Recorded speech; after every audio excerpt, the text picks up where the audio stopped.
Chapter 260. According to his wife, Qing was not good with words, but his writing was sharp and he was good at scolding people. Wuxia thought about it. The scene of Qing holding a book in one hand and a pen in the other appeared in his mind. The scene was so beautiful that he didn't dare to think about it. He was afraid that he would laugh in front of Qing.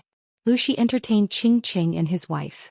He asked people to prepare food and hot water for them. Although the conditions were simple, they were considerate. Jiang Pingji took the guards to bury the bodies of the guards.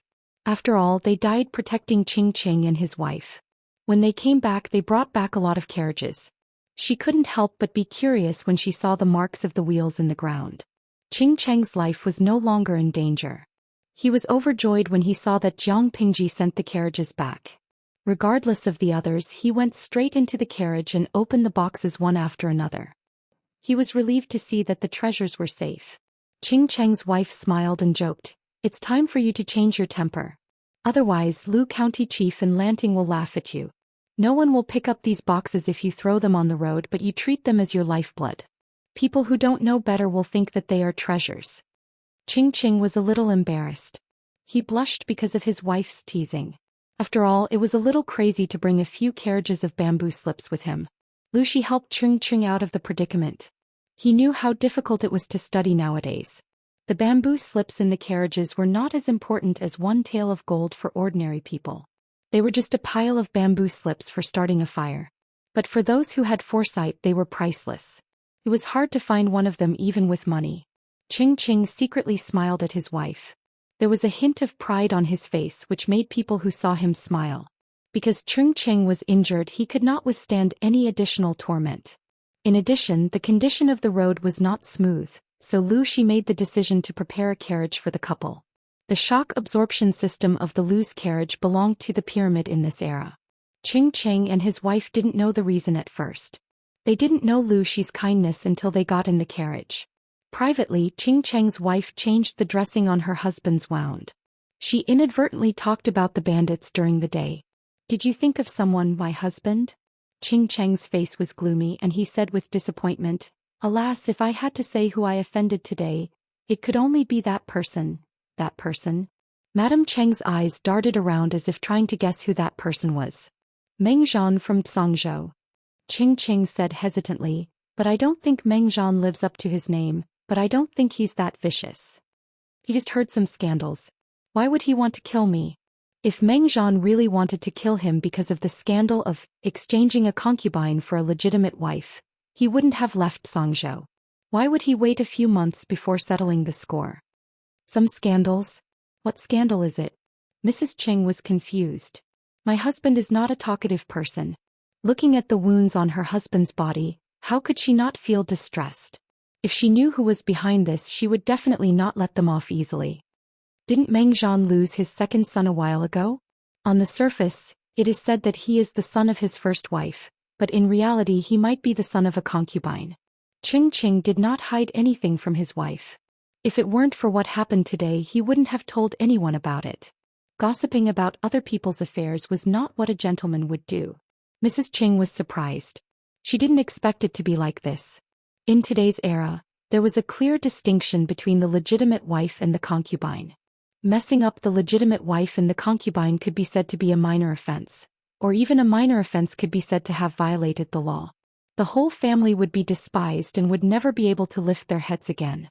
For a noble family like the Mengs, the higher the status, the more attention they would receive. Naturally, the consequences would be more serious if the scandal was exposed. It seemed that it was not impossible for Mengzhan to hire a killer. However, Mrs. Qing had the same opinion as Qing. She thought the possibility of Mengzhan being the killer was very low. Think about it. Maybe it was someone else. Qing let out a long sigh. He racked his brains but still couldn't figure it out. He had to put it aside for now. They had planned to separate at the nearest station, but Qing and Wuxia had a similar temperament. They chatted happily. Under Wuxia's enthusiastic invitation, the two families decided to go on the road together. It was a win-win situation and it also saved Qing and his wife some embarrassment. If they sent a letter to their family at the station, it would take at least a month for the family to send someone over. "Lanting, are you interested in these books?" Although they were on the road and the conditions were simple, Cheng's injury had been healed after a period of rest. The 6 Arts of a Gentleman was a compulsory course for scholars. Cheng naturally knew how to ride and shoot. After his injury was healed, he didn't want to stay in the carriage anymore, so he decided to ride a horse to get some fresh air.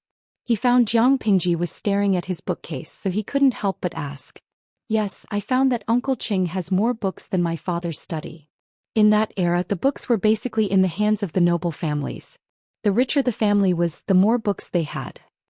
According to her understanding, Cheng was not a direct descendant of the Qing family, but the tens of thousands of books in the carriage all belonged to him. She couldn't help but gasp in admiration. She didn't know where Cheng had gotten so many books. If possible, Jiang Pingji would like to make a copy. Books were an important way to pass on human wisdom.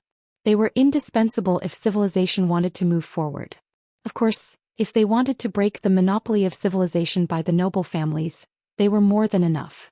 Cheng didn't know what Jiang Pingji was thinking. He couldn't help but feel proud when he heard what she said. He wasn't bragging. Even the noble families with thousands of years of history might not have some of the books in the box. A small portion of these books are from my family's collection, and the rest are the remnant pages of ancient books that I've collected. Occasionally, when I hear that some houses have rare ancient books, I'll shamelessly visit them. At this point, Cheng's words became a little more vague. From this, it could be seen that the shamelessly visit he mentioned might be the kind that came uninvited. Over time, I've accumulated so many. Cheng's wife often complained about her husband. She said that she was not the legal wife, but a concubine. The books in the box were Cheng's legal wife. Although it was a joke, it showed how much Cheng liked the books. Chapter 261. Jiang Pingji wasn't a good student who loved to study, but she respected and feared the professionals who worked in the field of education. Since ancient times, human history had experienced ups and downs, but no matter how tragic the war was, they were always able to rebuild civilization from the ruins at the fastest speed possible. The reason for this was that apart from the strong resilience of humans to survive, another reason was the protection of civilization. As long as the seed of civilization was still there, it would eventually bloom on the ruins. Jiang Pingji naturally respected and yearned for Cheng's ambition. Civilization was never exclusive to one family or one clan. It was the unique wealth of the human race. Cheng didn't think too deeply or too far, but he didn't stick to one pattern. His eyes didn't only see the present, but he also thought about the inheritance of civilization. That alone made him much better than most of the aristocratic families who cherished their treasures. Jiang Pingji thought about it and asked with a smile, "Uncle Cheng, would you be willing to lend me a few books to copy?" The aristocratic families treated books as their lifeblood. Unless they had a good relationship, they wouldn't lend them easily, let alone let others copy them. Cheng was very generous, but he was also a little childish, so he replied with a smile. "Of course you can, but you have to give me something in exchange." Cheng stroked his neatly trimmed beard and said, "Bamboo slips are easy to get wet, bulky, and not easy to preserve. Every time I find some slips eaten by insects, it hurts my heart so much. I heard that paper in Hejian County is hard to buy. If it's written on bamboo paper, it's light and easy to preserve. I heard that the workshop is your mother's dowry?" Cheng's wife, who was sitting in the carriage, was so angry that she almost broke her teeth when she heard her husband's nonsense. "Lanting, don't listen to his nonsense. Those treasures of his are not worth much money." Cheng's wife revealed her husband's secret and said in an angry tone, "If you like any of them, just tell me. You don't have to listen to me." Cheng's face turned red and he secretly wanted to beg his wife for mercy. At least she would give him some face in front of the younger generation. Jiang Pingji couldn't help but laugh when she saw their interaction. "The workshop is indeed my mother's dowry. It produces a limited amount of paper every year, and most of them are ordered to other families. If Uncle Cheng likes it, this nephew will ask the housekeeper to save a few knives for you and send them to your mansion." Hearing her words, Cheng's expression couldn't help but turn solemn as he hurriedly explained. "Lanting, this is a misunderstanding. No matter how frivolous I am, I still have to maintain my dignity. How could I take advantage of a junior? Uncle's original intention was that if you took these books back and copied them, you could also make a copy for Uncle. The cost of paper and ink would be calculated according to the market price. There are more and more books and uncle is getting older and older. I don't know how long he can take care of them. Not to mention that bamboo slips were heavy, they were also very difficult to preserve. They had very high requirements for the environment in which they were stored. Otherwise they would go moldy or be eaten by insects. Among these tens of thousands of bamboo slips, almost every one of them had been rebound. The reason was that they were damp and moldy and the writing was illegible. When copying, it was inevitable to make mistakes or missing words. In order to ensure that the content of the book was good, he had to go back and forth several times, and then let his sons help him proofread it. After confirming that there were no mistakes, he would recompile it. The project was very time-consuming. Ever since the introduction of bamboo paper, he had thought of replacing the bamboo slips with paper. However, the scale of the paper-making workshop was slow to expand. The paper produced every year was almost monopolized by a few gentry families, so he couldn't order any. That was a pain in the ass. Jiang Pingji rolled her eyes and replied with a smile, I can't show you my handwriting. I can look at it myself, but if I show it to uncle, won't I be displaying my slight skill in front of an expert? How about this? I will provide the ink, paper, and inkstone, and uncle will make an extra copy for me. The ink, paper, and inkstone will be provided free of charge. Just treat it as a gift for uncle. Ching was speechless. He almost couldn't wrap his head around what she was saying. Before Jiang Pingji could finish her words, a sachet flew toward her head. She raised her hand and grabbed it to avoid being hit. How dare you? Uncle Ching is such a person. How can he make such a joke? Luxi's face was cold. He was the one who threw the sachet. Ching quickly stopped and teased Luxi. Zhongqing, why are you angry? Are you angry that your son made a bad deal? Even though Ching didn't care much about business, he knew how expensive the bamboo paper in Hejian County was. In order to finish copying those tens of thousands of bamboo slips, the amount of bamboo paper needed was not a small amount. Of course, many of the bamboo slips were unique copies, so their value was not low. Luxi said, Wenfu, you misunderstood me. Bamboo paper is expensive outside, but it doesn't cost a lot to use it. This kid is stupid today. He wants to exchange some paper for Wenfu's book collection. I've never seen or heard of such a black-hearted businessman. Ching laughed and said to Jiang Pingji, like father, like son. You have the style of your father. Luxi was speechless. He believed that Ching was good at scolding people. He had just called Jiang Pingji a black-hearted profiteer, and Ching had turned around and mocked him. Wait, who is the father and daughter here? Seeing that Ching and his daughter were on the same side, Luxi suddenly felt that he was in a bad situation. He was so tired. Ching agreed readily to Jiang Pingji's half-joking words. Hey nephew. As long as you give me enough bamboo paper, I'll send you a copy when I'm done. It's worth it. Jiang Pingji blushed and felt a little embarrassed. Bamboo paper was extremely expensive to outsiders, but her family knew that it was worthless. Using such a small amount of paper to exchange for tens of thousands of precious books, this business could not be more profitable. Even Jiang Pingji felt that she was somewhat shameless. But Ching accepted it so generously without the slightest hint of displeasure, which made her feel a lot of emotions. In fact, Ching also felt a little embarrassed. He felt that he had taken advantage of the younger generation. He was not a selfish person. He treasured the books very much, but if someone wanted to borrow them and copy them, he would gladly agree. With just one more copy, they would be able to exchange for countless precious bamboo papers. In the future, they wouldn't have to worry about the preservation of their books. Thus, they would be able to solve their worries. It seemed that both sides had suffered a loss, but in fact, from another perspective, they had both benefited. In other words, the value of some things couldn't be measured by gold or silver. Thank you, uncle. I'll cherish it. Chapter 262. After sitting in the carriage for so long, it was rare for Luxi to come out and relax his stiff and sore limbs. Otherwise, his muscles would protest. In another half a day's journey, we will be able to enter the city. I haven't been here for a few years, but Xianxia is still bustling. The outside world was about to turn upside down, but the majestic Xianxia was still singing and dancing, which made Luxi, who was used to desolation, very uncomfortable. The imperial family of Dongqing had no other skills, but they were good at seeking pleasure and pretending to be peaceful. With such a weak and incompetent imperial family, it was no wonder that the Shangyang Palace could not be protected and was burned to the ground. Luxi's head hurt when he thought of the mastermind who burned down Xiangyang Palace and massacred the imperial family. The mastermind was none other than Qiguan Rang, Prince Shouchang's advisor. As he heard it right, it was that Qiguan Rang. A counselor of low birth, a treacherous character, ruthless methods, and a counselor whose loyalty had all been fed to dogs. Gumin didn't know much about history. Most of what she knew was from TV dramas, so she only remembered 3 things about Qiguan Rang. First, he burned down Xiangyang Palace and killed the men of Dongqing's imperial family. Second, he caused the Empress to lose 3 cities in a row. Third, he set up a trap in the prison and caused the former master's good situation to collapse instantly. He lost everything and surrendered to the Empress on the day the city opened. When everyone was pleading for mercy for their former master, hoping that the Empress would spare the life of the former master, Prince Changshu, and just imprison him.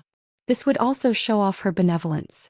The Empress asked for Qiguan Rang's opinion, but he actually insisted on beheading him and eliminating the root of the problem.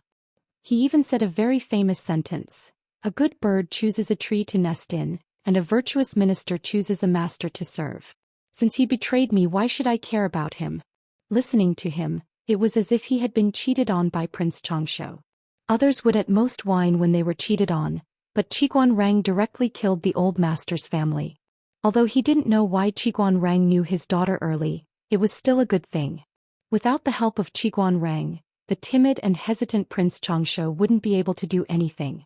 When the sun was high in the sky, they finally saw the towering city wall. Luxi was lost in his thoughts. Qing, who was riding parallel to him, used his hands to cover his eyes. Suddenly, he let out a sound of surprise and smiled faintly. "Did you see someone familiar?" Luxi followed Qing's line of sight. In the distance, there was a luxurious carriage with a thin gauze draped over it. A blurry figure was sitting inside. Around the carriage stood hundreds of armored guards with long spears in their hands. In addition, there were a few young men dressed in Confucian robes with their hair crowns hanging high above their heads. Looking at the bows and quiver on the backs of the horses, it was not difficult to guess what these people were going to do next. It was likely that the noble sons of Xiangjing were taking them to participate in the hunt, taking the opportunity to exchange feelings. With the assessment around the corner, this kind of activity was always particularly frequent. They seemed to be going on an outing to participate in some kind of gathering. Should Wen Fu go and say hello? Qing thought for a moment, then shook his head. There's no hurry. Let's go into the city first. Considering the situation in Xiangjing, Luxi asked the motorcade to move to the side to avoid colliding with people and causing unnecessary trouble. However, just because they didn't take the initiative to look for trouble didn't mean that trouble wouldn't come looking for them. Jiang Pingji started her live stream early that day. The audience in the live stream room received the news early in the morning and rushed over quickly. The room was full in an instant. Xiangjing was a real ancient capital city. The degree of prosperity and extravagance wasn't something that a small rural place like Hejian County could compare with. Jiang Pingji rode on white leisurely. It looked like she was looking at the scenery, but in fact she was chatting with the audience. Bing Tang Lemeng, #propping chin. As soon as I saw the road paved with bricks, I knew that the streamer was about to reach Xiangjing. Ancient roads were mostly dirt roads or gravel roads. The former was wet when it rained and the latter was bumpy. It was a huge project to pave a road with bricks of the same size, and it cost a lot of money. It was impossible to find such a good road if it wasn't a capital city like Xiangjing or a big city with a developed economy. Tujio Qi Fan, I just want to get into the city as soon as possible. I want to see Xiangyang Palace, which the streamer said was Lingshao Palace in heaven, Xiangyang Palace on earth. I wonder how prosperous it is. I don't know if its scale is comparable to the Forbidden City. This is an authentic ancient palace building. Lao Siji Lianming. Come on, Xiangyang Palace is a royal palace. Ordinary people can't even get close to the palace walls, right? At most, they can see the prosperity of Xiangjing. It's not possible to see the whole of Xiangyang Palace. Host V. When the world is in my hands, you can see wherever you want. As soon as the words came out, the whole streaming room exploded. Streamer Zheng Shanwo. 666. Do you feel the happiness of being spoiled by the domineering streamer? In Yueja Zhugachinma. Yes. Chun Lai. I'm so happy that I'm going to faint, okay? Jugu Chesti. I've already fainted. I'm so happy that I don't want to get up. I need the streamer to kiss me to get up. De Wang sends Walai Ponshan. That's really exciting. Streamer, do you still need fangirls to warm your bed? Nai de Yida. Go away, you little demons. The streamer is obviously talking to me. Unruly people. With the audience in the streaming room joking around, the journey wasn't boring. It was even a little interesting. Jiang Pingji didn't have a good impression of streaming, but she liked some cute little angels in the streaming room. Just as the corners of her lips curled up into a faint smile, the feeling of being spied on suddenly entered her brain, which made her smile disappear. Without thinking, Jiang Pingji quickly pulled out the longbow that was placed on the back of the horse. She quickly put an arrow on the bowstring and drew the bow to a full moon. Pa! The noise made Lu Shi, who was in front of her, come to his senses. He turned his head and saw an arrow explode in the air. The remains fell to the ground. His daughter had not finished drawing the bow. Her expression was cold and her dark eyes were filled with murderous intent. Lu Shi was about to speak. Lon, he saw his daughter draw the bow even faster. Before he finished speaking, an arrow had left the bowstring at the speed of lightning. Trash. Jiang Pingji looked coldly at the guy who was still smiling. His hair was blown away by the arrow. He looked panicked and lost. Although the other party didn't have murderous intent, it was full of malice to embarrass her. Since that was the case, she would give him a taste of his own medicine. Who asked that trash to have such a cheap hand? With a duong sound, the arrow steadily shot into the horizontal bar of the shaft of the carriage. The move alarmed the armored guards, and they all looked as if they were facing a formidable enemy. Lu Shi was surprised at first, but when he saw the arrow explode in the air after being shot by his daughter, he felt a lingering fear in his heart. He was furious. Qing was a beat slower to react. His face suddenly turned pale. They didn't know the target of the arrow.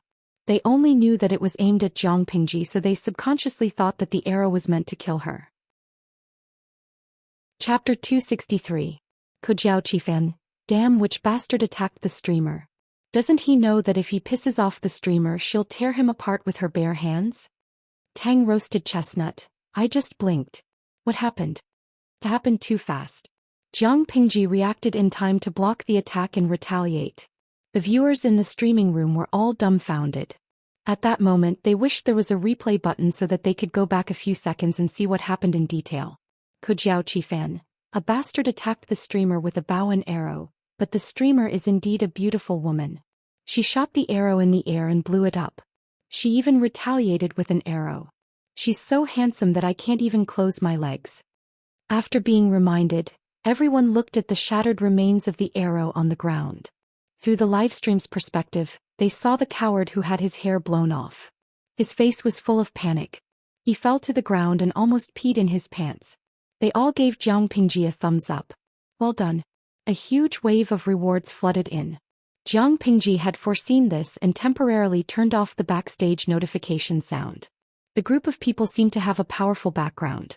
The owner of the carriage had an even more powerful background. The armored guards all stepped forward and surrounded Jiang Pingji's group as if they were facing a formidable enemy. However, the troops were not to be trifled with. They immediately pulled out their broadswords and confronted them. Seeing that someone was about to be killed, Qing saluted the group with a gloomy face. He spoke in a clear voice which almost made Lu Shi kneel. What does Prince Xianxia mean by this? Prince Xianxia? Lu Shi was confused, but on the surface he looked cold and emotionless. His eyes kept drifting in the direction of the carriage. The person in the carriage couldn't sit still after Qing called out his identity. He asked someone to lift the veil, revealing a face of about 30 years old. What happened? He asked his attendants as if he didn't know anything. Your Highness, two Langjuns used an object in the distance as a target for fun, but they didn't expect a commoner to pass by on a horse and block the object. That commoner is extremely daring. He attacked the Langjuns in public and even alerted Your Highness. The attendant's voice was shrill, which sounded very harsh. Prince Xianxia snorted and said coldly, a commoner attacking an aristocrat in broad daylight is a crime punishable by death. With just a few words he had smoothed out the crisis that Jiang Pingji had faced previously. Instead he had pinned a groundless crime on her head. At this moment, a young man who was accompanying them heard a familiar voice. He suddenly turned around, his eyes filled with surprise. He cupped his hands towards Prince Xianxia and said, "Your Highness, the person who spoke just now is my nephew. Please allow me to go and understand the situation before making a decision." Prince Xianxia was initially a little displeased. After all, when that arrow hit the shaft of his carriage, he was so frightened that his heart almost stopped. However, when he saw who the young man who spoke was, he silently suppressed his dissatisfaction, and a faint smile appeared on his frightened face. "Yumo's nephew must be an outstanding talent. Why don't we call him closer?" Without waiting for Prince Xianxia to finish, Qingjing excused himself and rode forward, ordering the armored guards to put down their spears. Everyone stop. Seeing that Qingqing wasn't injured, Qingjing felt slightly relieved. "Wen Fu, long time no see." Wuxia was dumbfounded. The young man in front of him was at most in his 20s. Why did he call Qingqing by his courtesy name? After all, Qingqing was a few years older than him. "It's been a few months since we last met in Xianxia. It has indeed been a long time. Yumo, come, let me introduce you. This is the county chief of Hu County, Lu Zhongqing. He is one of the extraordinary people in Dongqing that you always talk about. Now that you've met him, aren't you excited?" Qingjing was dumbfounded and Lu Xi was even more dumbfounded. As for Jiang Pingji, she already didn't know what to say. "What happened just now? Why did you have a conflict with Prince Changshou's guards?" Qingcheng's face became gloomy again. Lu Xi's expression was even worse, which made Qingjing's heart skip a beat. "Keske, let me tell you about it. Just now there was a despicable person who aimed an arrow at my head. I only shot away his crown, which made him look like a clown. I was already being very polite. Why, Langjun, do you want to reprimand me indiscriminately?" Jiang Pingji urged her horse forward. She didn't have a good impression of Qingjing or Qing Yumo, whom Lu Xi had mentioned before. Qingjing looked embarrassed. Faced with Jiang Pingji's tough tone, he didn't get angry. Instead, he cupped his hands and asked, "May I know who this Langjun is?" Lu Xi put on a fake smile and said, "My only son. May I know the name of the despicable person just now?" He just wanted to make fun of them because they were tired from the long journey. Their clothes were unremarkable and the decorations on their carriages were simple. If it were an ordinary merchant's carriage, they would probably have to swallow the humiliation. But since it was Lu Xi, the meaning was different. He deliberately emphasized the word only, and Qingjing suddenly realized that it was a serious matter. "You misunderstood me, Langjun. I am not the kind of person who does not distinguish between right and wrong." Qingjing smiled bitterly and said, "I was chatting happily with my friend just now, and I didn't notice what was happening around me." By the time I realized it, Langjun had already made that person lose face. Lu Xi's son was almost shot to death on the official road outside of Shangjing. He couldn't imagine what would happen if that really happened. Serves him right for being despicable. "Langjun, this has nothing to do with you. I won't ask you to speak for me, but I hope you won't plead for that person either." Jiang Pingji clicked her tongue. Although she didn't act arrogantly, her attitude was quite tough. A kind person would be bullied and a kind horse would be ridden. The rule of the law of the jungle was even more straightforward in today's stratified society. If it wasn't her but any other ordinary person, they would have fallen off the horse in fright. Maybe they would have been trampled by the horse's panicked hooves. White was a well-trained warhorse from the northern borderline. She had reacted calmly just now, which prevented a tragedy. Qingjing nodded and said, "Of course." Qingqing snorted and said disdainfully, "Prince Changshou?" Qingjing went back and told the identity of Lu Xi and his people. Not only did Prince Changshou's expression change, but his attitude was completely biased towards Lu Xi and his people. The young man who accompanied them also looked as pale as a sheet. The two Langjuns who had been joking with each other were trembling and their lips were pale. How could they have known that those ordinary people who looked like commoners had such a powerful background? "Who asked you to be despicable? Who asked you to be despicable? Who asked you to be despicable?" The young man who had shot the arrow looked at his own hand with tears in his eyes. He wanted to go back in time and slap himself. Who in Dongqing was the most dangerous person to offend? Wuxia was definitely on the list. He was this year's general evaluation officer, and they had almost shot his son. How could they expect him to give them good results? To be more serious, Lu Xi only had to move his pen and give them a bad evaluation. Their careers would be over. Even if they didn't enter the officialdom, it would be impossible for them to be famous scholars with just a title. Obviously, Lucy was not such a generous person. Chapter 264. Lanting, you weren't scared, right? On the way into the city, Lucy and Qing looked gloomy. The atmosphere around them was very oppressive, as if they were brewing anger. Qing's wife, who was sitting in the carriage, knew about it. She quickly asked Jiang Pingji to stop riding and sit in the carriage for a while. She looked at Jiang Pingji carefully and was relieved when she was sure she was fine. These foppish boys are getting more and more presumptuous. They don't know the teachings of the saints. They are getting more and more unscrupulous just because they are protected by their ancestors. Fortunately, Lanting has excellent archery skills and Lu County Chief is watching over us. Otherwise, there would be another bloody case under the Emperor's feet. Qing's wife was very angry. She squeezed Jiang Pingji's hands and said, "Look at you. Your hands are cold." Jiang Pingji smiled weakly as if she was pretending to be strong. Qing's wife felt even more sorry for her. Jiang Pingji chose to ignore the comments from the audience in the streaming room that her acting skills were enough to win an Oscar. After a while, Jiang Pingji pulled her hands out of Qing's hands. She looked obedient and said in a low voice, "Auntie, I wasn't scared.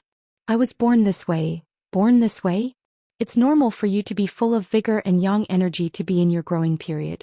Yet your hands are so cold. It's obvious that you're overflowing with cold energy. Lu Zhongqing is indeed a man. He doesn't know how to raise a child. How can he be so careless?" Qing's wife raised her eyebrows. She was a little dissatisfied with Lu Xi. A man was indeed a man. He gave birth to a child but didn't take care of him. Poor Lu Xi lost his mother at such a young age. Who else would take care of a child so meticulously except for his biological mother? Jiang Pingji's smile froze a little, so Qing's wife didn't notice it. "Didn't you ask a doctor to come to the mansion to recuperate?" Qing's wife asked. Before Jiang Pingji could answer, she continued, "Lanting, you can't ignore your health just because you are young. If a man lacks yang energy and has too much yin energy, it will hinder the reproduction of his children. You are the only legitimate son of Lu County Chief. The heavy responsibility of raising a house is on your shoulders." Jiang Pingji was speechless. "Auntie, I do know a divine doctor of Xinglin who is very knowledgeable about health. That person is currently in Shangjing. When everything settles down, Auntie will take you to have a look. You're still young, so you don't have to be so shy about this kind of thing. You should be magnanimous." When the gentle person chanted, the power was comparable to the band-tightening spell. Jiang Pingji could not do anything about it. Other than nodding his head in agreement, he would occasionally mumble something.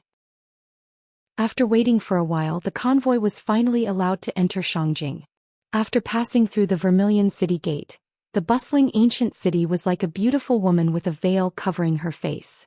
After a bout of shyness and anger, she was finally willing to slowly lift a corner of her veil, revealing a beauty that could captivate even the birds and beasts and outshine the moon and flowers. Lu Xi had sent a letter to Feng Ren a long time ago. He planned to stay and eat at Feng Ren's house for a while. Feng Ren also knew Lu Xi's temper. How could he refuse? As soon as they entered the city, a steward in fine clothes came forward and asked, "Are you from County Chief Lu's mansion?" "I am Lu Xi. I remember you, Xianda's manservant. Look at how you're dressed. You've been promoted." Lu Xi got off the horse. Even though he was facing a manservant, he did not have the arrogance of an ordinary aristocrat. The steward immediately felt honored and a warm feeling flowed in his heart. He had been sent to wait for Lu Xi's carriage because he had seen Lu Xi's face before. He didn't expect Lu Xi to recognize him as well. It had to be known that this was a few years ago. At that time, the steward was just a servant who served tea. At that moment, the steward's face was full of smiles, and his attitude toward Lu Xi became more intimate. "Master has asked the mansion to prepare a courtyard for you. Please come with me." If Hejian County was said to be the pretty daughter of a humble family, then the prosperous and mighty Shangjing was said to be the daughter of a noble family who was dressed in luxurious clothes and had a head full of pearls and jade. She was graceful and elegant, and her appearance was so beautiful that it could cause the downfall of a city. At first glance, the houses were scattered in picturesque disorder, the streets were neat, and the people and merchants who came and went were dressed neatly. There was not a beggar in shabby clothes in the streets and alleys. It was as if this was what a prosperous ancient era should look like. But it was just as if. Jiang Pingji swept her gaze across. Her eyes, which were originally filled with some interest, suddenly became unhappy. Sco. I'll find out where Master Yuanjing is staying later. After a short rest I'll bring you to visit him. Although he couldn't bear to part with his daughter, Lu Shi knew that he would only make things worse if he helped her. She could only walk down that path alone. If he took Yuanjing as his teacher, he would be able to make friends with many young elites. It would also be good for him to accumulate some capital in the future. At the very least, he would be able to keep a clean reputation. Jiang Pingji nodded. She had heard of Yuanjing's name for a long time. Now that she was about to meet him in person, she wanted to see what was so special about him. On the other side, Prince Changshu's mood could be imagined after Lu Shi rudely brushed him off.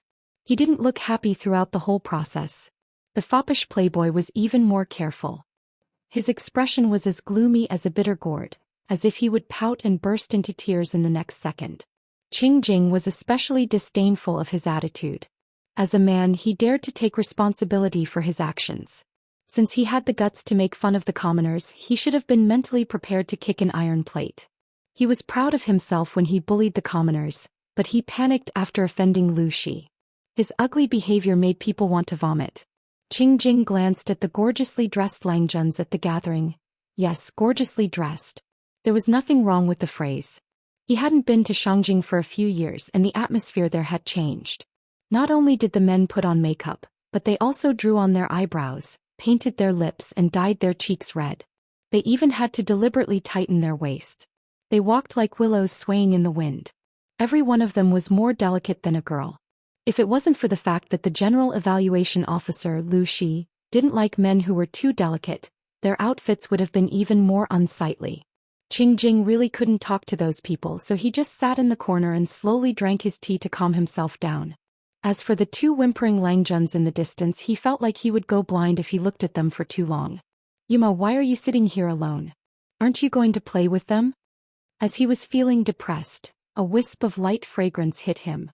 A young man in a mint green shirt sat directly next to him. The newcomer was tall and slender. His skin was as delicate as flawless white porcelain. He didn't put on any makeup, but he was better than a girl. He had bright eyes, red lips and white teeth. He was truly a handsome young man. Qingjing didn't bother to look up. He knew who it was just by listening to the voice. What are you playing at? I don't want to look at you. My stomach still hurts. That's why you don't have your meals on time. Han Yu curled his lips and quickly took the fruit in front of Qingjing and stuffed it into his mouth. The slightly sour juice overflowed his mouth. He said with disgust, I gave you such a raw fruit. No wonder you have a stomachache. Qingjing's mouth twitched and he continued to drink his tea. Chapter 265. The host of the gathering was Prince Changshu.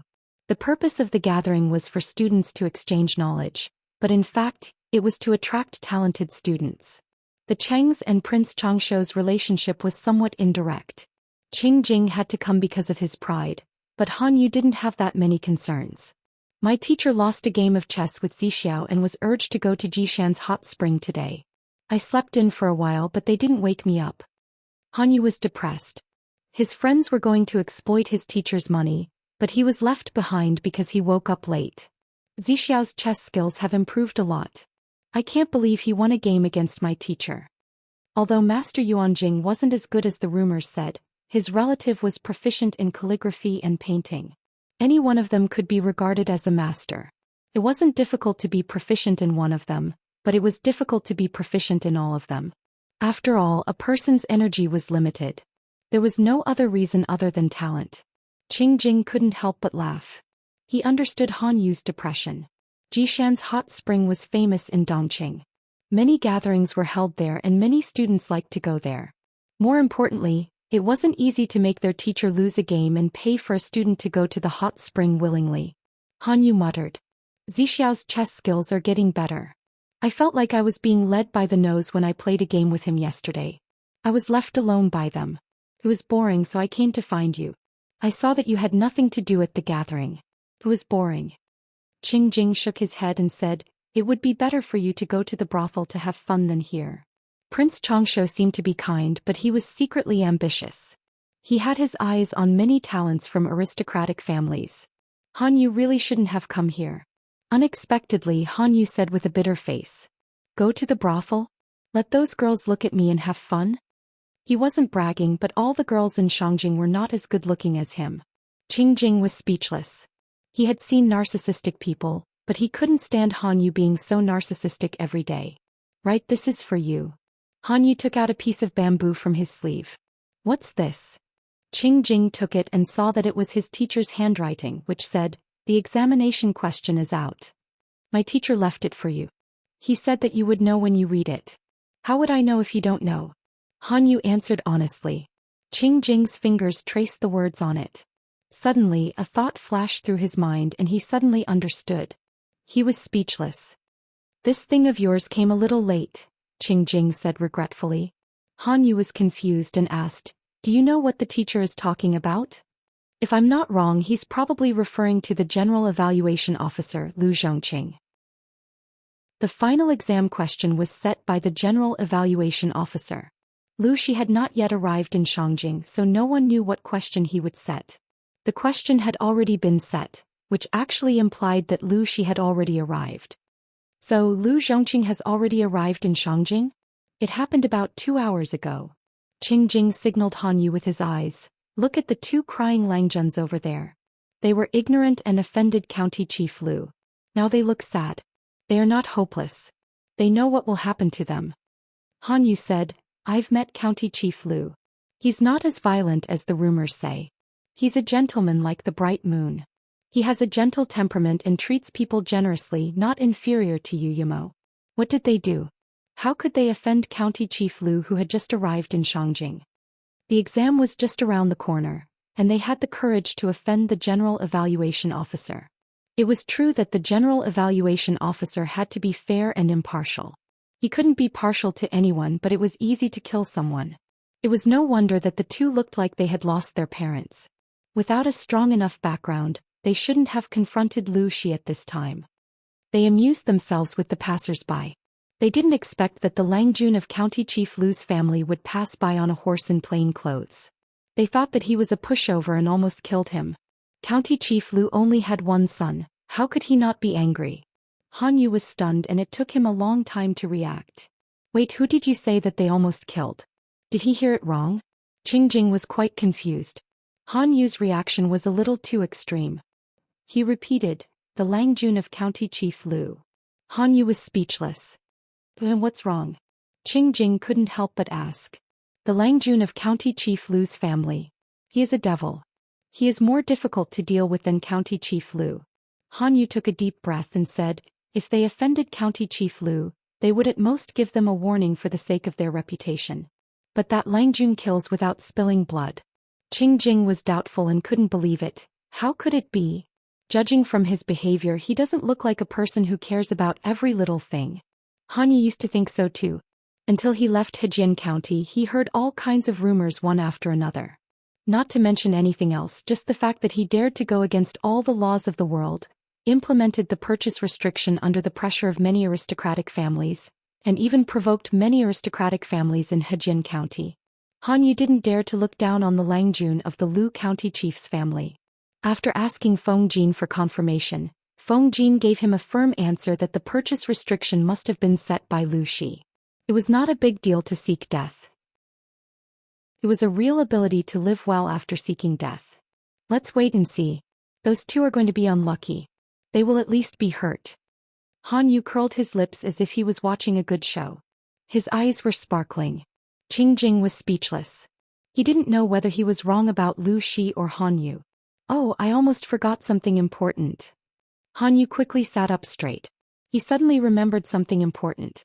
Lu Lanting came to Shangjing with his father to find a master and study in Langyi Academy.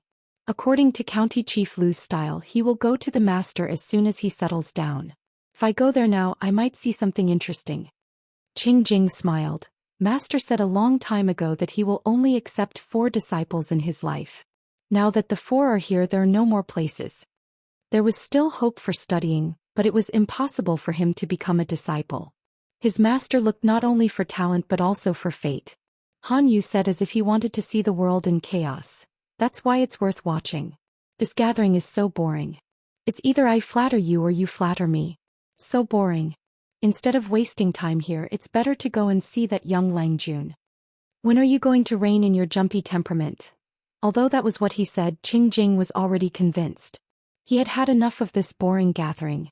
Instead of wasting time here, it was better to go to Jishan Hot Spring to drink, appreciate the flowers through the fog and talk about poetry and painting.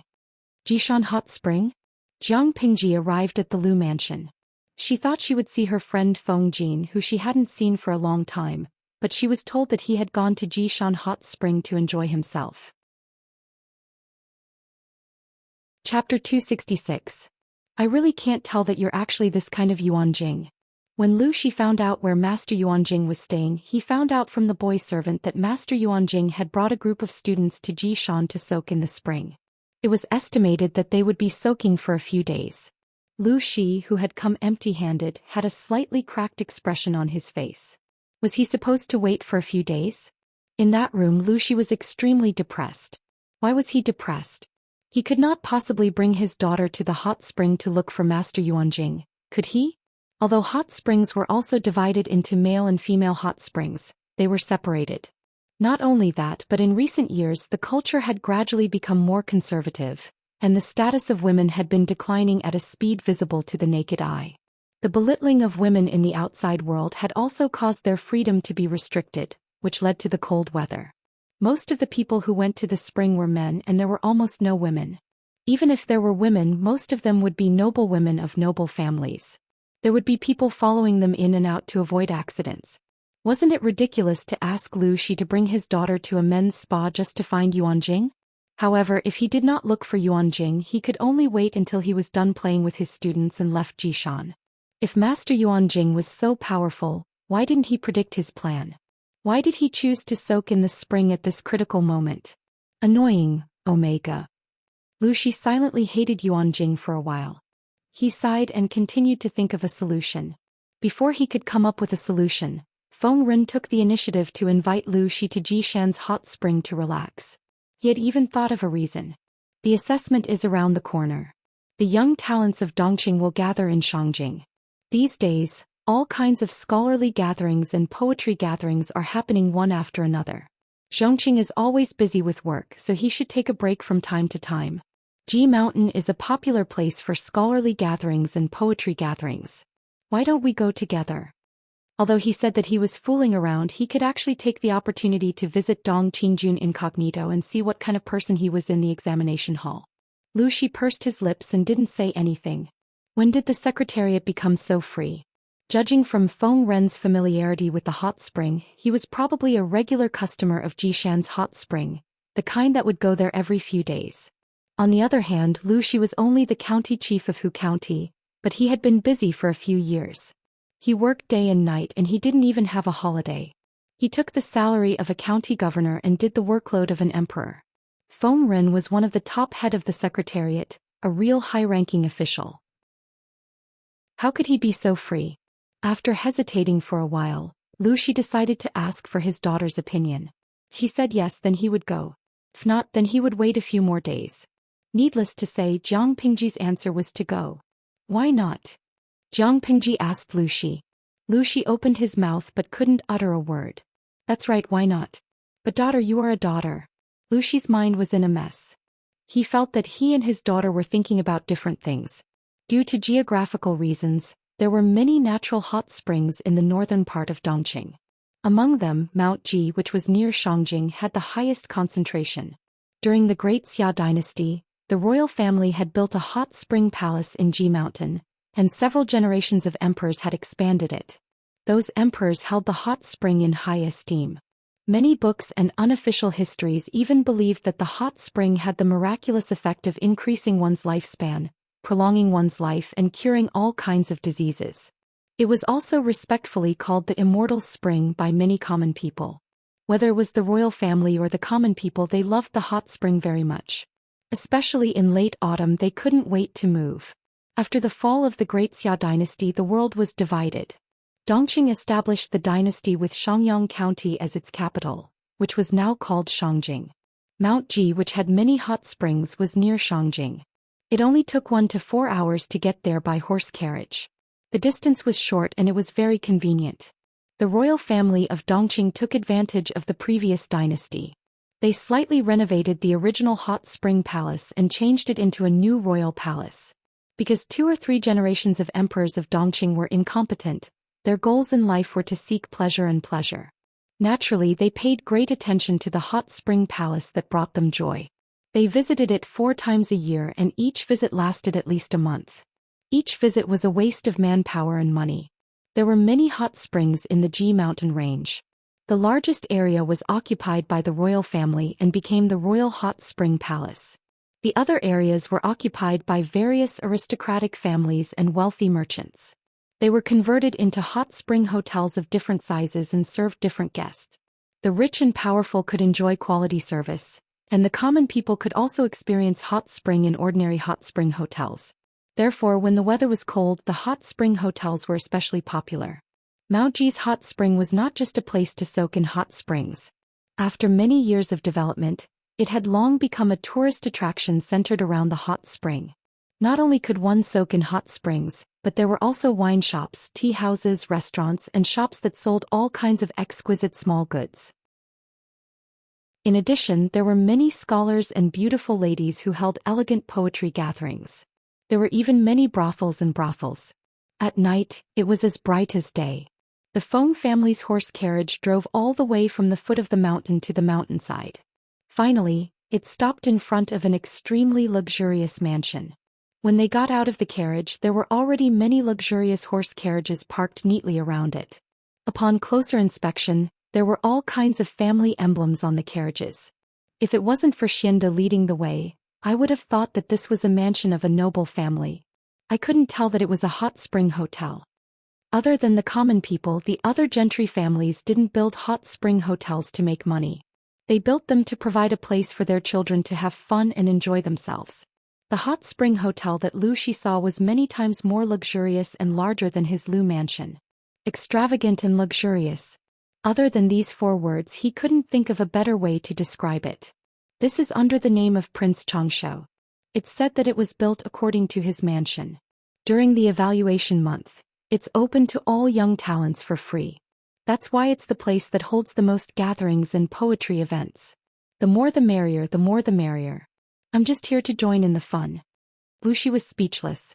Jiang Pingji, who was behind him, secretly chuckled. She didn't expect that such a mature guy like Feng Jin would have such an interesting father. Feng Ren's words were very clear. He came because the hot spring hotel was luxurious and exquisite, and it didn't cost him any money. Prince Xianxia. Lu Shi frowned. He's so brazenly trying to win me over. He's really ambitious. Lu Shi had spent all his energy on Hu County in the past few years. He didn't pay much attention to the various forces in the court. Even though Gu Min had told him that Prince Xianxia would be one of the contenders for the throne in the future, Gu Min's history was not good. She only remembered that the guy had been eliminated very quickly and was a coward who was too soft to listen to. The only famous advisor under him was Qiguan Rang. All this information had led Lu Shi astray. He had the impression that Prince Xianxia was the same, cowardly, weak and useless. Feng Ren coughed and said in a low voice, "Let's go to the hot spring first before we talk about this." They picked up their bowls to eat meat and put down their chopsticks to curse. They hadn't enjoyed the free hot spring provided by Prince Xianxia, so they didn't talk about it for the time being. If they wanted to talk about it, they had to wait until they enjoyed the hot spring. Lu Shi was speechless. Chapter 267.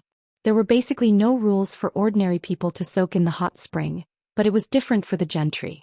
In order to reflect their status, there were rules everywhere. Jiang Pingji was led to a courtyard by the servant girl of the hot spring hotel. First, she had to burn incense and bathe from head to toe. Her hair had to be carefully washed. More than 50 kinds of spices were ground into powder and placed in exquisite powder boxes of the same size for the guests to use. She rejected the servant girl of the hot spring hotel and entered the bath that was about 3 to 4 square meters to take a bath. She quickly wet her hair and washed it. The clothes that she wore after the bath were folded neatly and placed aside. The material was smooth and airtight, and there was a faint orchid fragrance on it. From the cloth to the clothes, it would only be worn by one guest once. After changing it, it had to be burned. It could not be recycled a second time.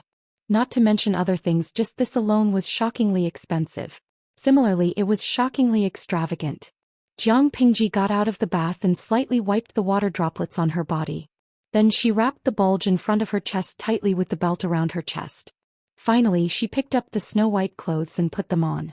She used the same snow-white belt to tie a knot around her waist. Fortunately, the culture of this era was more conservative. Even if it was a hot spring, few people would be shirtless. Otherwise, Jiang Pingji would be able to see a shining white body. She was not shy, but she could not stand the extremely deformed bodies. It was an eyesore.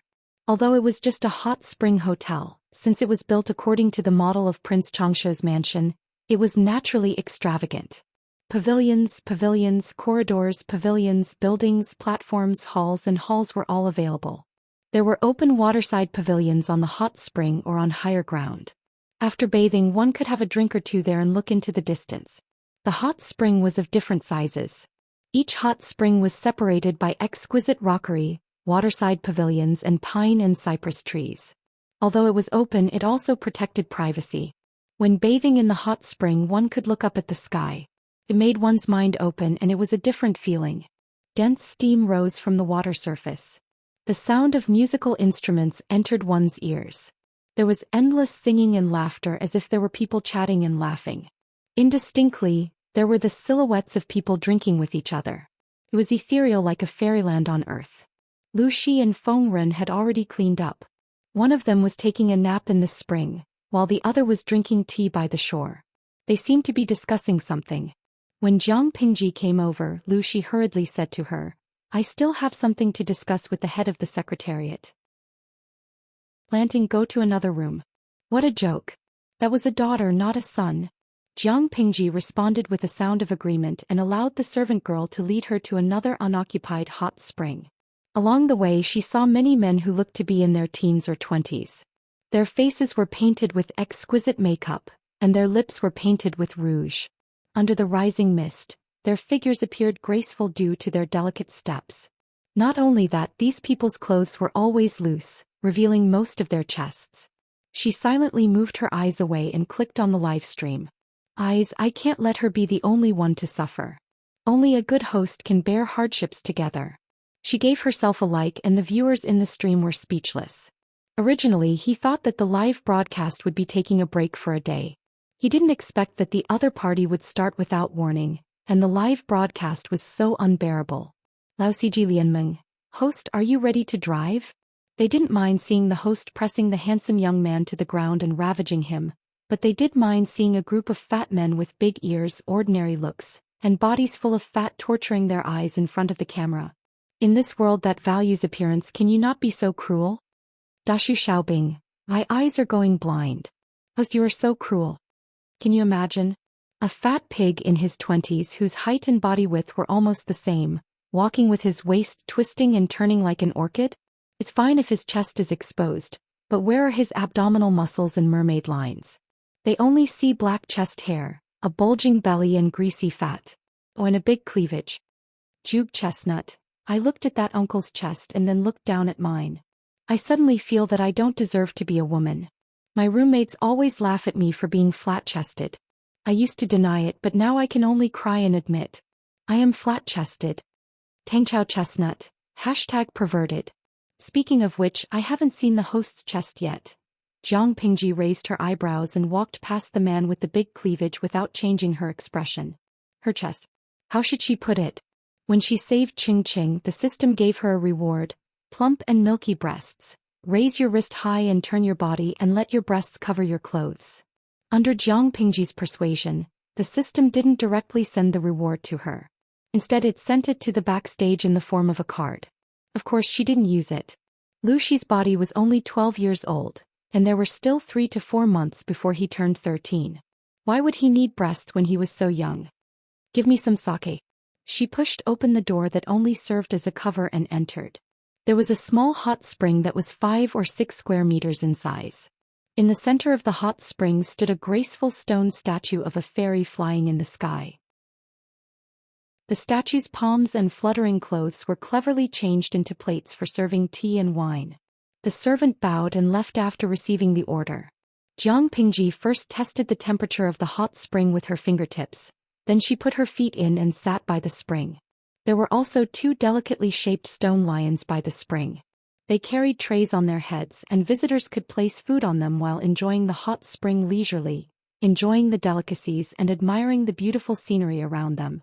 To be honest, Jiang Pingji came from the distant future. As the head of the army, she had never experienced such luxurious service. The people in the ancient times really knew how to enjoy themselves. They used limited resources to make themselves live well. The service in the hot spring restaurant was very good. Not long after, 2 pretty maids came in one after the other with sake in cups. They put down the items in their hands after getting Jiang Pingji's permission. Throughout the whole process they did not make a single sound. At that time the door was still open, and Jiang Pingji could see what was happening in the waterside pavilions outside. She pointed outside and asked one of the servants, "Not only do you have soaking soup here but you also provide other things." The servant had a gentle and appropriate smile on her lips. She followed Jiang Pingji's line of sight, and her pretty face suddenly turned pale. The other servant was afraid that she would say something wrong, so she hurriedly said with a smile, "If you like it, I am naturally willing to serve you, Lang Jun." The servants were all carefully selected. Whether it was their appearance, the way they spoke, or the way they walked, they all looked like they had been measured with a ruler. In a place like the hot spring, although they were dressed very tightly in front of a group of men who only wore a layer of clothing, it was more likely to cause an adrenal response. Of course, they were all literate people, so they wouldn't force themselves on them, but it was inevitable that they would take advantage of them. Frankly speaking, in the eyes of the men who came to the hot spring to enjoy themselves, these servants were not much nobler than the ladies in the brothels. Jiang Pingji curled her lips and revealed an indescribably frivolous smile. The servant didn't understand. She thought that Jiang Pingji wanted them to serve her, but then she saw Jiang Pingji pull her feet out of the water. She lifted a jar of wine with one hand, opened the seal, raised her head and directly poured the entire jar of wine into her mouth. Occasionally, some of the wine dripped from her chin and slid down her neck. The 2 maids were a little stunned. They had never seen a Lang Jun drink so boldly and unrestrainedly. Jiang Pingji looked down at them with a clear look. "I am drunk." It was time to settle the score. Chapter 268. Lang Jun, you. The maids hurried forward and Jiang Pingji drank a jar of wine in front of them. Although her eyes were still clear, her steps were a little shaky, and her figure seemed to be swaying as she walked. She looked like a typical drunkard. They didn't know if Jiang Pingji was really drunk, but they knew that if they didn't keep an eye on her, she would fall into the hot spring. If something happened to her, they would lose their lives. They couldn't let anything happen to her. Jiang Pingji avoided the obstruction of the 2 maids and left the hot spring. She stared straight at a waterside pavilion in front of her. As the saying goes, one can wear out iron shoes in fruitless search, but by chance one finds it without any effort. She didn't take the initiative to find the 2 men, but they couldn't wait to die. The 2 men who were targeted by Jiang Pingji didn't realize that they were in danger. Instead they laughed and chatted with their companions. One of their hands restlessly touched the maid's body. Looking at the maid's embarrassed expression, but she didn't dare to resist, the fright they had during the day was greatly alleviated. "If you like it, you can summon this maidservant tonight to relieve your longing." This looks decent. It's indeed the hot spring hotel under Prince Changshuo's name. The maidservants here are all beautiful. The young man who was called brother was moved, but he couldn't show too much enthusiasm. It would make him look like a pervert. How can I do that? A gentleman doesn't take what others love. How dare I take away what you like? A snow-white robe was loose on his body. The belt was loose, revealing most of his chest. Because he had been pampered for years, his skin was fair and rosy. It was more delicate than a girl's. However, wine and women had taken away his body. His eyebrows were drooping and he looked listless. "Hey, you and I are still fussing about this. Women are like clothes and brothers are like hands and feet. This is just an insignificant woman. If you like her, you can enjoy her." The young man waved his hand carelessly. Birds of a feather flocked together. The 2 fops' auras matched each other. Otherwise, they wouldn't have been able to hang out together. "Since you said so, then." Before he could respond, the smell of alcohol assaulted his nostrils. Although it was not pungent, it diluted the lingering body fragrance of the maid. The young man raised his head in annoyance, only to see a drunken teenager holding a wine jar blocking his way. Remember who I am? Jiang Pingji narrowed her eyes and looked down at the two young men sitting in the waterside pavilion with a faint smile. The tourists who were enjoying the cool found that the atmosphere was not right. They could not help but pay attention to this place. They either watched the show with cold eyes or were secretly curious. With the evaluation around the corner, no one wanted to be dragged into this mess. Strange, how would I know who you are? A young man smiled contemptuously. Of course he did not recognize Jiang Pingji. He thought she was just an ordinary tourist. You don't know. Jiang Pingji squinted her eyes as if she was tipsy. Suddenly she moved closer to one of them. You drunkard, stay away from me. This is not an ordinary hot spring hotel. Not just any lowly person can come here. The young man leaned back and politely declined the smell of alcohol on Jiang Pingji's body. His face was full of disgust. Jiang Pingji suddenly opened her mouth, revealing a mouthful of snow-white teeth. Her smile was evil and wanton. Just as the two young men were about to lose their patience and wanted to push Jiang Pingji away, a snow-white foot suddenly appeared. Ah! There was a loud splash and the hot spring next to the waterside pavilion splashed a huge amount of water. Everyone watched helplessly as one of the young men was kicked off the waterside pavilion by the drunk teenager. His whole body flipped over and fell into the hot spring. More importantly, the kick was aimed at his face. Because of the sudden movement, the loose clothes on the young man's body immediately became unable to fall off. His belt loosened and his lapel opened, revealing his white body. The young man was still flopping in the water. He was caught off guard and choked. His entire person seemed to be in an extremely sorry state. What are you looking at? You go down too. Without waiting for the others to react, Jiang Pingji turned around and kicked the other young man into the hot spring. There was another splash and a huge splash happened to fall on the previous young man. The two of them rolled in the hot spring. Ha! Don't I look like a skinned frog? Jiang Pingji laughed wantonly. She crossed the waterside pavilion's fence and stood on the rock garden next to the waterside pavilion. What are you looking at? Bring me wine. Jiang Pingji turned her head and scolded the stunned servant girl. Bring me wine. The servant girl seemed to have woken up from a dream. Her mind was not clear yet, but her feet had already obediently retreated. She had completely forgotten that the most correct thing to do at this time should be to go forward to persuade and eliminate the conflict between the two parties as much as possible. She should not help the tyrant by giving Jiang Pingji wine. Who allowed you to stick your head out? Jiang Pingji smiled and stepped on one of their heads. She kicked him back into the hot spring with an undisguised evil and carefree expression on her face. Who are you? How dare you touch me? Oh! Before he could finish his sentence, Jiang Pingji stepped him back into the hot spring. Caught off guard, he choked on his nose and mouth. Who am I? Jiang Pingji took the wine jar that the servant girl handed over. She removed the seal and raised her head to drink a mouthful of wine. She quickly stepped on another person's head back into the water. The people who were watching the show could not sit still, but no one dared to stop Jiang Pingji. Among the two youths, which one was smaller? They were actually kicked into the hot spring by a teenager. Even if the stranger had the advantage of being caught off guard, it could be seen that he was not weak in martial arts. His leg skills were excellent. Looking at the teenager's appearance, it was obvious that he was half drunk and unconscious. If they went forward to stop the fight and were implicated by the other party without distinguishing between friend and foe, they would be humiliated and kicked into the hot spring as well. Wouldn't they want to die of shame? The heavens are watching what people do. Did your brains not come out of your mother's womb? You don't even know who you have offended and you still have the face to threaten me.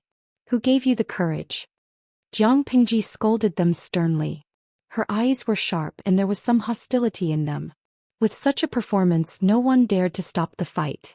They could only call for the person in charge of the hot spring. Help! The two of them wanted to climb out of the hot spring, but Jiang Pingji's legs were faster than their reaction speed. Their brains were about to be kicked silly. In the end, they had no choice but to shamefully ask for help. Naturally, they could not avoid choking on a few mouthfuls of hot soup. As soon as they opened their mouths to ask for help, Jiang Pingji laughed even more arrogantly. She looked at them as if they were two mice in boiling water. Young Langjun, a man can be killed but not humiliated. No matter how much hatred you have for these two, You should not be humiliated like this. Even if Jiang Pingji was drunk, such arrogant and humiliating actions still touched the sensitive nerves of many people. Jiang Pingji grinned and glared at the guy who begged for mercy. Chapter 269. Jiang Pingji's blunt retort made the man's face turn red and then green. She clicked her tongue, turned her head, and sneered at the two embarrassed young men who had choked on the hot soup. Today you two almost killed me and the people of Shangjing City. Why didn't you think about what would happen to you now?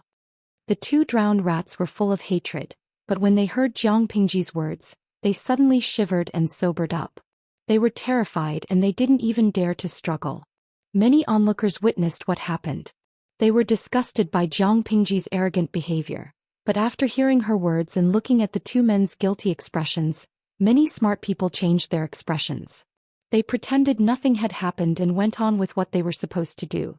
Obviously, the drunk teenager had suffered a loss at the hands of the two men and almost lost his life.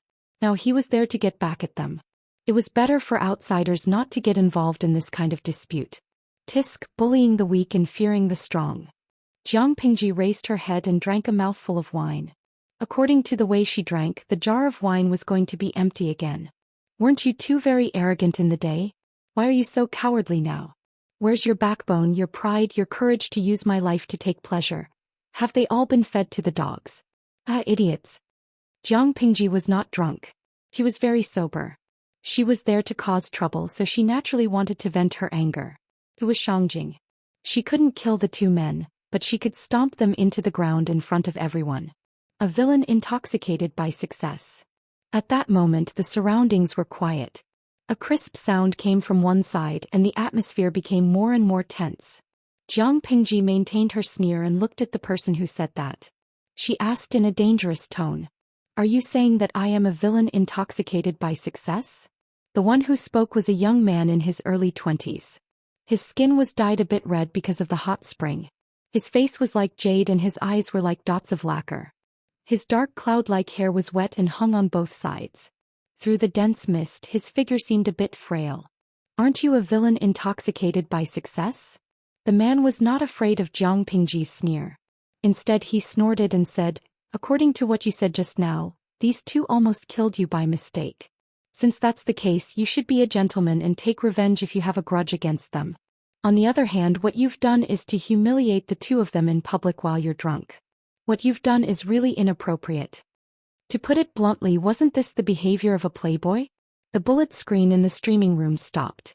Many viewers were afraid that Jiang Pingji would kill someone in the next second and stain the hot spring with blood. In fact, Jiang Pingji did not. Instead, she laughed cheerfully. She did not even tease the two fops. If I'm a vile person, won't this Lang Jun be overflowing with the heart of a saint? Jiang Pingji threw the wine jar in her hand into the hot spring. The water splashed and splashed on the faces of the two playboys. I'm standing here today and humiliating them because I'm still alive. If I was unfortunately shot by that arrow and died on the spot, would you feel sorry for me? Jiang Pingji snorted coldly. I know you can't do it. After all, you're not related to me. The dead will always be dead. They're not as important as the living. If you still want them to live, shut up or I'll kill them myself. The young man's face changed. He said, you're really twisting words and forcing logic. You're taking advantage of your ancestors' influence to commit such crimes. You're wrong. They're taking advantage of their ancestors' influence to amuse themselves with the lives of the commoners. If the commoners die, they'll be scolded at most. No one in the King of Hell can uphold justice for the dead. Jiang Pingji suddenly raised her voice and said, if you want to reprimand someone, you should first scold these two beasts who are worse than pigs and dogs, instead of speaking righteously to me. I'm just taking revenge if I have a grudge, that's all. How can commoners be compared to gentry? The young man retorted. Jiang Pingji was so angry that she almost laughed.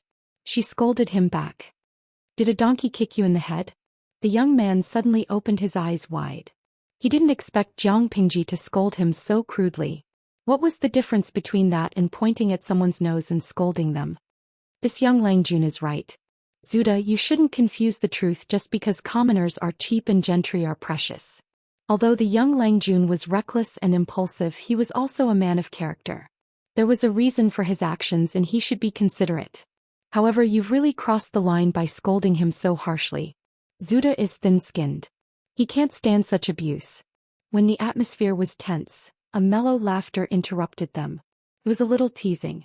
Jiang Pingji frowned and looked toward the direction of the sound. She saw a middle-aged man with gray hair and beard, but he didn't look old. He was hale and hearty and his steps were light. When the man appeared, the young man's expression changed. He bowed to him and said respectfully, "Master. Are you the young Langjun of Lu County Chief's family?"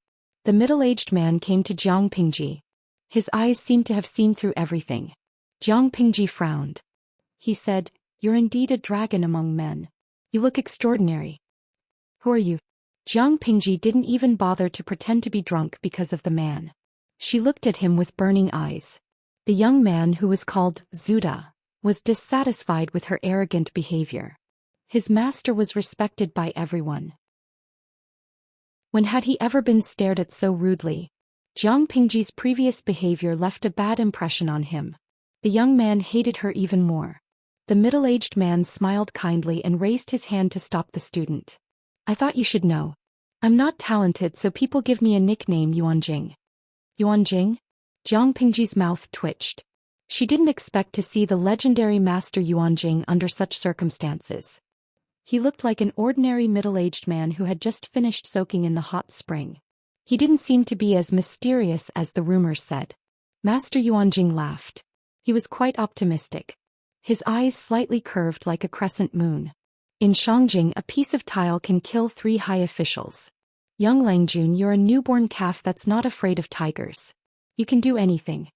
Jiang Pingji clicked her tongue and said with a smile, "No, you're wrong. I still have my concerns. Otherwise, these 2 people would have been killed on the spot. They wouldn't have just drunk a few mouthfuls of hot spring water." After that, she thought of something. "Actually, according to what your student said, the gentry are more noble than the common people.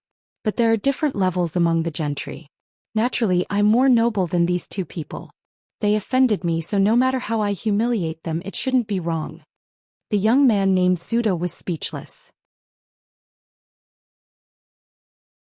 Chapter 270. That's a bunch of nonsense. The young man was enraged by Jiang Pingji's words. It was hard for him to maintain his elegant demeanor. Jiang Pingji snorted. She looked at Master Yuanjing and then at the young man named Zhuda. She mocked. "You said that I'm talking nonsense, but why don't you take a look at what's in your head? The sage said that the people are more important than the king. If the king is like this, how can the gentry be more important than the people? You said that I rely on my ancestors, but you can argue with me here because you have a good ancestor, right?" Jiang Pingji did not like the young man named Zhuda. She realized that not only did he have the heart of a saint, but he was also retarded. The young man was speechless. Jiang Pingji spoke again, but this time she was not talking to the young man. She was asking Master Yuanjing. "I thought that Master Yuanjing was famous, so he should be very careful when he accepted disciples. How could he be so old and blind that he accepted such an extreme and stubborn blockhead as his student?" She did not hide her disdain for the young man when she said that. This time the young man was so angry that he couldn't even speak a word. His face was flushed red. He did not care how Jiang Pingji attacked him, but he could not let her implicate his respected teacher. Master Yuanjing was not angry. Instead, he looked at Jiang Pingji meaningfully. "Humans are not perfect. Even saints are like this, let alone ordinary people. As a teacher, you need to know that teaching is not discriminatory. Then you can teach and solve doubts. Although Zhuda is wrong, he has his merits. How can you just look at one side and deny everything about him? If what you said is true, Lanyi Academy should be empty. I'm not a perfect teacher and I'm not qualified to be a teacher." It was because of his shortcomings that he needed to learn. It would take more than 1 or 2 days to correct, not to mention a well-formed temperament. Master Yuanjing said calmly. There was even a smile on his face that made Jiang Pingji feel uncomfortable. If one had to describe his smile, it would be cunning. Master Yuanjing was respected by the people and the students. It was not only because he fought for the 3 cities from the royal court of the north borderline when he was young, nor was it because he was knowledgeable. More importantly, it was because he treated his students equally. Whether it was the son of a noble or the descendant of a peddler, in his eyes, a student was just a student. He would not look up to a student because he was outstanding or had a noble background, nor would he look down on a student because he was stubborn or had a lowly background.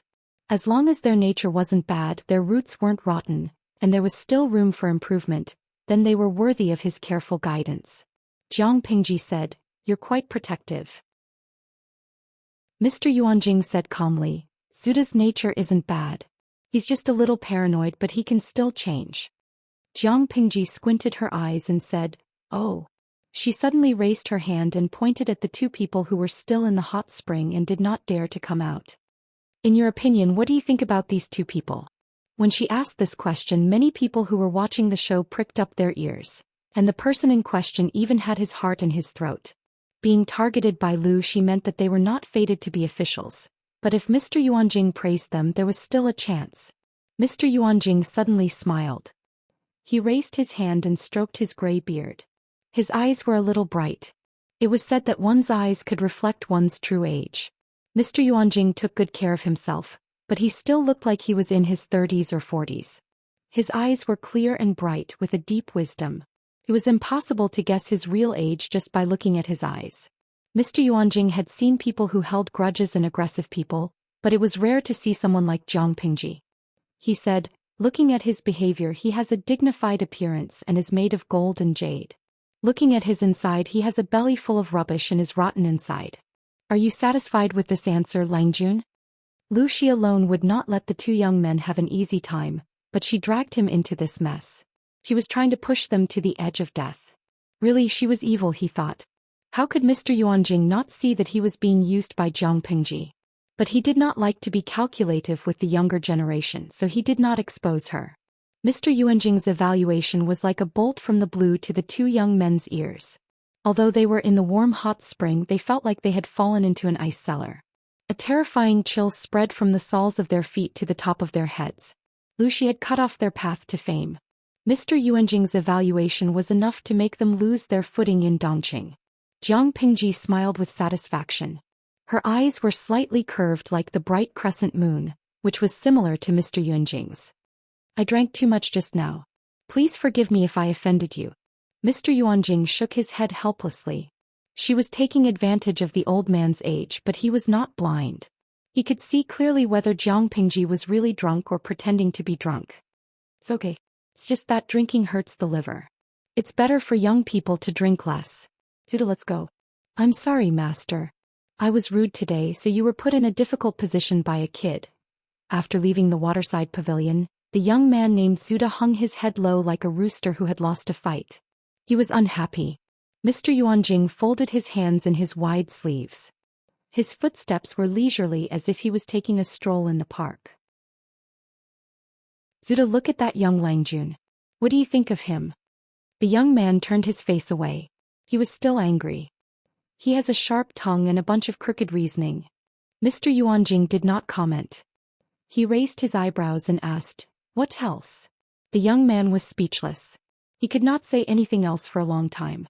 Mr. Yuanjing sighed and said, "You were blinded by anger and resentment, which affected your judgment. This is a taboo for a strategist. You can't judge a person by his appearance. You have to observe his words and actions carefully. You have to find out the reason behind it. Otherwise, even if that young Langjun is a dragon among men, you won't be able to see him. Isn't it a pity?" He spoke calmly. His tone was like he was talking about family matters and not lecturing a student. The young man was not convinced. "Did you say that the young man is a dragon among men? Such a high evaluation."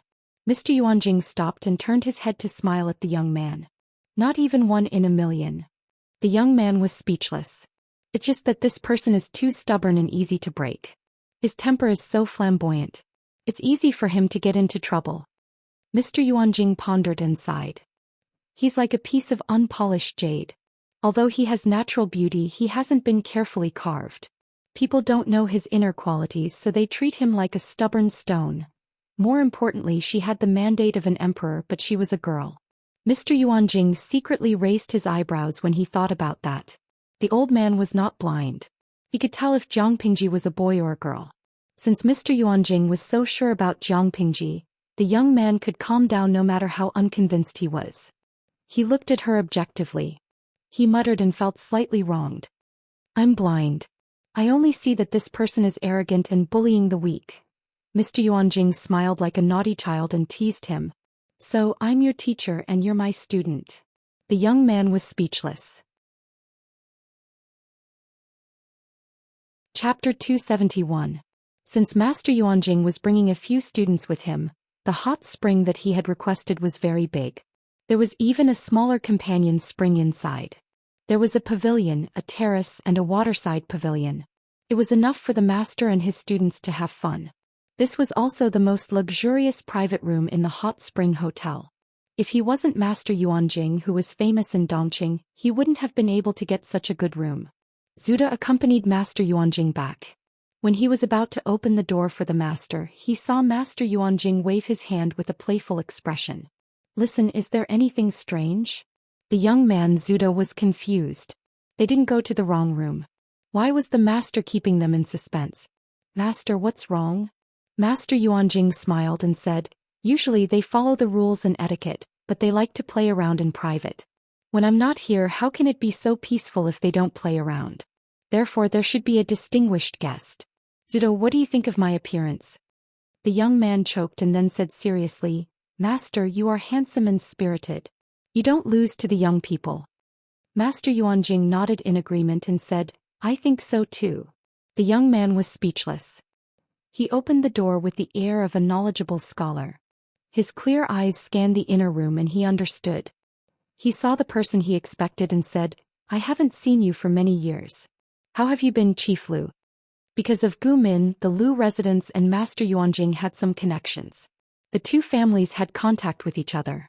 Even though Gu Min had passed away many years ago, the second wife didn't forget to send gifts to Master Yuanjing during festivals. The two families had a good relationship. The distinguished guest that Master Yuanjing mentioned was no doubt Lu Shi. As for Feng Ren, he was just there to join in the fun. The teacher secretly glanced at a few of his students. They were well behaved because Lu Shi and Feng Ren were there. Each of them was acting like a gentleman. One of them was reciting, two of them were competing, or three of them were discussing poetry collections in secret, whispering to each other. They were quite good at bluffing. Lu Shi had been waiting for a while. When he saw Master Yuanjing finally appear, he couldn't help but feel relieved. To be honest, this hot spring room was poisonous. Any student who mentioned it seemed to be famous in history or unofficial history. He felt a little pressured. He went forward to greet Master Yuanjing and the two of them sat down. Before Lu Shi could speak, Master Yuanjing said, I know why you're here, County Chief Lu. Lu Shi opened his mouth and swallowed the polite words he wanted to say to warm up the situation. He asked, since that's the case, what do you think? The other students seemed to be very serious, but in fact, all of them pricked up their ears to listen to the purpose of County Chief Lu's visit. I have said before that I will accept 4 people as my disciples according to fate. A while ago I had already accepted a filial disciple. 4 people have reached the age limit, so I will not accept any more disciples. Your son is a dragon among men. If you don't mind Lanyi Academy, you can come and study here. You're most welcome. Master Yuanjing shook his head, but he did not look regretful. Moreover, even without Zixiao, your Langjun and I are not fated to be master and disciple. Lu Shi felt a little annoyed. He hadn't said anything yet, but the old man in front of him had already said everything he could. However, he didn't force it. His initial plan was to go to Lanyi Academy and leave everything else to fate. Now it could be said that his wish had been fulfilled. That's good. Then I'll temporarily entrust this mischievous son of mine to Mr. I hope Mr. will take good care of him. Master Yuanjing said half-truthfully, your son is full of anger. If I don't take care of him, my Lanyi Academy will be overturned. Lu Shi's facial expression changed slightly when he heard that. If others heard Master Yuanjing's words, they would definitely think that Master Yuanjing despised Lu Shi's son for being naughty or difficult to discipline. But Lu Shi understood what Master Yuanjing was implying. Master Yuanjing and Master Liaochen seemed to be able to see that Lanting's fate was extraordinary. Master Liaochen once said that there were less than 5 people in the 5 kingdoms who could see the emperor's aura around Jiangpingji. However, his daughter seemed to be unlucky. Not only did she meet Master Liaochen, but she also met Master Yuanjing. Haha, I am not a talkative person. You can rest assured, County Chief Lu. Master Yuanjing saw through Jiang Pingji's physiognomy. But he did not expose her. Instead, he quietly covered up for her. It was obvious that he did not have the same opinion as others. According to the scholar's point of view, a woman with the emperor's fate was a demoness who brought disaster to the country. At their level, they had already broken away from the restrictions that ordinary people had. Otherwise, how could they be called masters? Many times, even if they saw something, they would keep quiet. Lu Shi forced a smile. If Lanting is really so naughty and overturns your academy, the Lus will help you rebuild the academy even if we have to spend all our fortune. Master Yuanjing stroked his beard and said, County Chief Lu, I am looking forward to it. Lu Shi was speechless. Looking forward to it? At that moment, Master Yuanjing added, the roof of the east wing was blown open by the strong wind last time. The students are not good at repairing it, but it still leaks every rainy day. If you really help the academy rebuild it, the children will not have to climb up the roof. Lu Shi was speechless. I can't believe you are this kind of Master Yuanjing. In Lu Shi's mind, Master Yuanjing should be as bright as the moon. He should be a noble person who was hard to get in touch with. Now that he met him, how should he put it? It felt like his idol had been shattered. It seemed that Master Yuanjing was too down to earth. Feng Ren, who was beside Lu Shi, was also stunned as if he had been struck by lightning. No one would have thought that Master Yuanjing, who was said to be otherworldly, was like an old child in reality. If that's the case, I will go and call my son here so that you can take a look at him. Master Yuanjing smiled and said, there is no hurry. I've just seen the little Langjun outside. He is indeed a bright and healthy child. There is no need to trouble you, County Chief Lu. I will let my students run errands for you. Why don't you play a game with an old man like me? For some reason, when Lu Shi heard Master Yuanjing talk about his daughter like that, he suddenly felt uneasy. It was understandable that he had a bright and clean face, but where did he see that he was healthy and healthy? Not only was Lu Shi confused, but the young man from Zhuda University who followed Master Yuanjing was also confused. How could that rude teenager be the Langjun of County Chief Lu? Then I will have to trouble you. Lu Shi looked calm, but he felt a little uneasy. He felt that his daughter was stirring up trouble again. Zhuda, go and make the arrangements. I will have a game with County Chief Lu. Everyone knew that Master Yuanjing was proficient in music, chess, calligraphy, and painting. But his students knew that Master Yuanjing loved to play chess. He would often play chess and entertain himself for the whole night. Master Yuanjing held a black chess piece with his back facing the door. It was as if he had eyes on the back of his head. He said to the young man who had just crossed the door, Xiao, go and call for the number 3 Tianzi room in the Fanghe courtyard. Tell her that the little Longjuan's father wants her to come here. The young man seemed to have just finished bathing. His black hair was wet and his shoulders were wet. Hearing his master's order, he didn't doubt it. He lowered his eyes and agreed.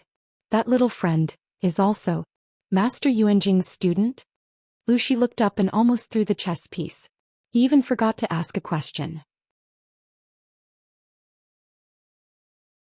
Chapter 272. Master Yuanjing smiled and asked Lu Shi, you mean Zixiao? I took him in a while ago, so it can be said that I have made up for my regret.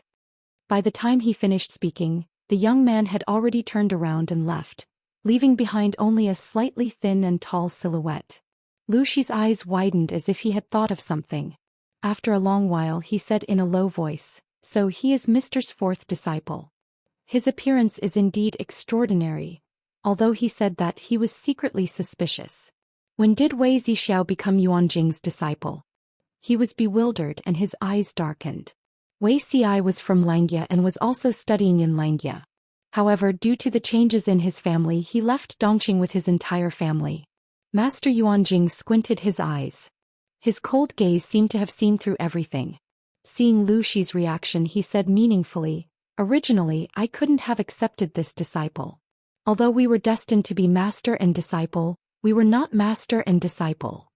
Lu Shi's hand that was holding the chess piece paused. His face was filled with curiosity and suspicion. If that's the case, why did you accept him as your disciple? You don't know this, but Zixiao has a knot in his heart. This also causes him to be intelligent, but he also likes to get into a dead end.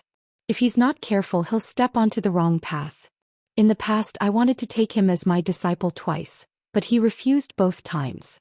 Now that he is willing to be enlightened, I am naturally overjoyed. To Yuanjing, There was nothing more gratifying than seeing a promising seedling untie the knot in his heart and grow strong and healthy. Luxi was completely dumbfounded, as if he had just heard a heavenly book. There had always been others chasing after Yuan Jing to be his disciple. How could there be someone who could make Yuan Jing chase after him? Amin only said that he was a good strategist. Simply put, they were the prettiest among the smart and the smartest among the beauties. This was a man who used his face to brush official history, and his schemes only appeared in unofficial history books. So, Master Yuan Jing, are you sure you're not joking? To be loved by Mr. So much, he must not be weak in any aspect. Luxi tried his best to maintain his composure so that he would not reveal any flaws. Of course. Xianxia. Luxi and Feng Ren, who was watching the game, were speechless. Wait, are you sure there's nothing wrong with this description? Dong dong dong. Jiang Pingji was lazily soaking in the hot spring. A neatly folded towel rested on her forehead. Her long black hair was fixed at the top of her head with a hairpin, revealing her slender and fair neck. Her skin was covered with water droplets. Because of the fog, it was as if she had a filter on her entire body. Although she was still wearing clothes, the audience in the live broadcast room expressed that they could not take it anymore. Sugar-fried chestnuts. #perverted. I really want to climb in and have a bath with the streamer. Streamer Xingjing Shangwa. There are always unruly people who want to compete with me for the streamer. Hearing the knock on the door, Jiang Pingji opened her tipsy eyes. There was a faint blush on her face from the steam, as if she had applied a layer of top-notch powder on it. Did the maidservant bring the wine? She raised her eyebrows and said lazily. Come in. Just leave the wine by the side of the pool. Outside the house, Wei Ci, who had obtained permission, opened the door slightly. Hot and humid air blew into his face, and his vision was filled with white mist. The audience in the streaming room was the first to notice the abnormality. At that moment, Jiang Pingji was still lazily half-lidded. One chestnut. Host, stop sleeping. There's a strange man coming in. Be careful. Lao Ciji Lianming. It's a man, not a maidservant. Host, don't sleep over. Be careful not to be taken advantage of. Wei Feng Tang Tang. Host, stop sleeping. Get up quickly. Someone reminded Jiang Pingji. Naturally, there were also people who noticed the strange man's appearance. But in a flash, the bullet screen full of infatuated fans covered all the reminders. It was an unprecedented grand occasion. Looking at the changes in the bullet screen, Jiang Pingji frowned slightly. She did not need to turn her head to guess the person's magnificent appearance. The audience in the streaming room did not have any other good points, but they had a normal sense of beauty. Not every beautiful face could make them lick the screen. You seem to have entered the wrong door. Jiang Pingji said without turning her head. She supported herself with both arms by the side of the pool and relaxed her whole body. The strange man outside did not come in. Instead, he lowered his head and spoke in a low voice. His voice was between a teenager and an adult. I am Wei Ci. Your father has summoned you to Tianzi room number 1 in the Rose Garden. Hearing that, Jiang Pingji suddenly turned her head to look at the man. She asked, Are you talking about my father? Wei Ci's body stiffened imperceptibly. He suddenly lowered his head and immediately returned to normal. It was as if the abnormality had never occurred. He said with certainty, Yes, your father is playing chess with my master. He specially ordered me to come over and pass on the message. Jiang Pingji secretly rubbed the area between her eyebrows. Although it was very comfortable to soak in the hot spring, one could not soak in it for too long. Why are you so reserved, Langjun? Wait a moment. I will go with you after I tidy up. It's okay. Help yourself. The next second the door closed again. There was a vague shadow at the door. It was obvious that the person had not left. Seeing that, Jiang Pingji frowned but did not say anything. Climbing out of the hot spring, she temporarily closed the streaming room. After a simple wipe, she changed into a dry robe. After doing all that, she reopened the streaming room and pushed open the paper door at the same time. She said to Wei Ci, who was kneeling at the door, Please lead the way, Langjun. At that moment, without the cover of the fog, Wei Ci's appearance was clearly visible to her. Seeing him in person, she could understand why the lookalike person in the streaming room was so excited. His long, black hair was warm and damp. It draped over his shoulders, leaving wet marks. The ends of his hair were dripping with water droplets. His face was like jade and his skin was like fine porcelain. Because of the heat, his cheeks were a little flushed, giving people a slightly intoxicated feeling. His hair was like a knife, his eyebrows were like ink and his pure black eyes were cold and calm. When he looked at Jiang Pingji, he did not reveal the slightest emotion.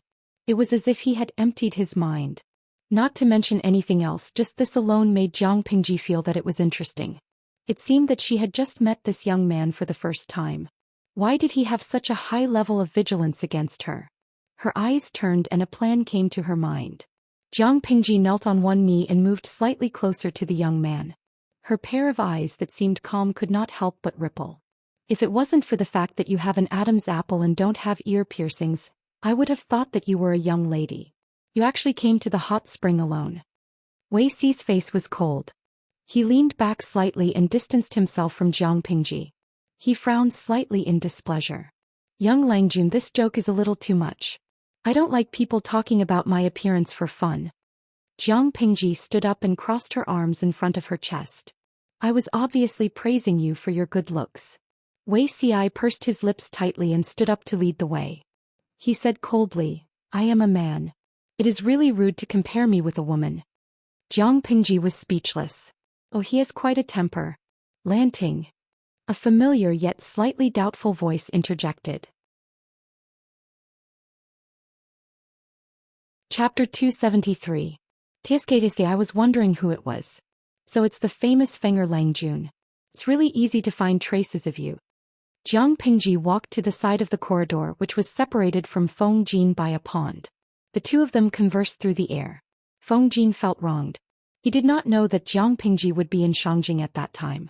If he had known earlier, he definitely wouldn't have come out to soak in the spring with his classmates. Just now, when he was leaning against the railing and looking into the distance, he suddenly saw a familiar figure. He thought that his eyes were playing tricks on him, but he didn't expect that it was really his friend. I haven't seen you in a few months. Lanting's glib tongue has only increased. You're able to pin a groundless crime on me without any hesitation. Feng Jin smiled. At that moment, a classmate beside him called out to him. Feng Jin apologetically said to Jiang Pingji, Lanting, please don't blame me. We'll catch up later. After Jiang Pingji greeted him, she realized that Wei Xi was looking coldly at Feng Jin's back as he turned around. I just met an acquaintance. Wei Langjun, please lead the way. Wei Xi withdrew his gaze and did not say a word. One after the other, they soon arrived at the Rose Courtyard Sky Room 1. Lanting, come here. This is Master Yuanjing. In the future, when you learn from teacher, you must remember not to be naughty and mischievous. Lu Shi's chess skills were not bad, but compared to Master Yuanjing, he was still lacking. So he lost without feeling depressed or embarrassed. By the time Wei Xi brought him over, the chessboard had already lost its momentum. Lu Shi decided to divert his attention. Master Yuanjing said to Jiang Pingji, Little friend, we meet again. Closer. She greeted him obediently and said to Lu Shi, Don't worry, father. I know. At this moment, Wei Xi, who was talking to his classmate in a low voice, glanced at her out of the corner of his eye, then quietly shifted his gaze. Master Yuanjing was addicted to chess. How could it be enough to defeat Lu Shi? I'll call you Lanting. He shifted his gaze to Jiang Pingji and asked, Will you play a game with me? As you wish. Jiang Pingji did not know how to play chess, but Lu Shi had learned it before. Although his chess skills were not very good, his basic skills were very solid. She, who had inherited Lu Shi's memories, naturally knew how to play chess. The opening was a little miserable. Feng Ren and Lu Shi, the two observers, couldn't stand it anymore. They wanted to roll up their sleeves and play the game themselves. Lu Shi was even more suspicious. His daughter's chess skills were not that bad. How did Wei Yuan teach him? Unexpectedly, Master Yuanjing acted like a beginner. He placed his chess pieces randomly and no one could figure out what he was planning. As a player, Jiang Pingji understood that the other party was intentionally guiding her. Jiang Pingji couldn't help but be more serious about the game. She went through Lu Shi's memories in detail in her mind. After familiarizing herself with the game, she used her own method to calculate.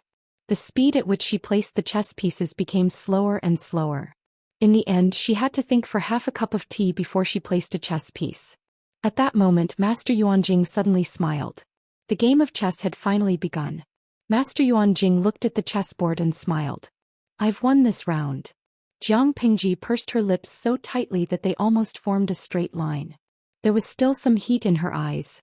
One more round. No more, no more. Master Yuanjing shook his head and looked a little tired. I'm already old. How can I compete with young people in terms of energy? Lanting, if you still want to play chess, Zixiao is the best among all of us. You can play 2 rounds with him.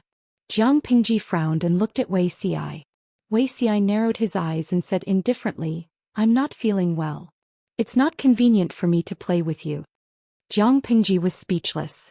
She didn't do anything to him, did she? Why is he so angry? Not only was Jiang Pingji surprised, but Wei Xi's classmates who were close to him were also confused. What's wrong with Zixiao today? Why do I feel like he's a different person? You think so too? Did that Lu Xiaolangjun unintentionally make fun of his appearance? Although in this day and age the beauty standard of men was based on gentleness, the more feminine the better. Their bodies were delicate and soft and they would be blown away by the wind. There were some people who hated that kind of atmosphere. Wei Xi was one of them. He hated being treated as a woman, and he hated it even more when others made a fuss about his appearance. If Lu Xi violated this taboo and was treated coldly by Wei Xi, it seemed to make sense. Jiang Pingji's hearing was amazing. Naturally, she didn't miss the discussion. He was also confused. At most he just said that he was good-looking.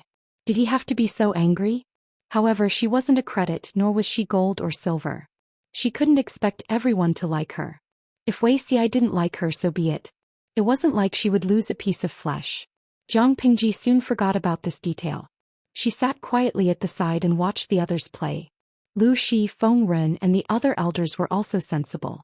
They knew that their presence would make the others feel uncomfortable, so they simply found an excuse to leave. However, before Lu Shi left, he winked at his daughter. Don't give yourself away, my daughter. Do you know how to play the drinking game? Jiang Pingji was young. The others were either in their 20s or about the same age. She, a teenager, sat quietly in the corner and watched the others play and talk. No matter how one looked at it, the scene was a little sad and pitiful.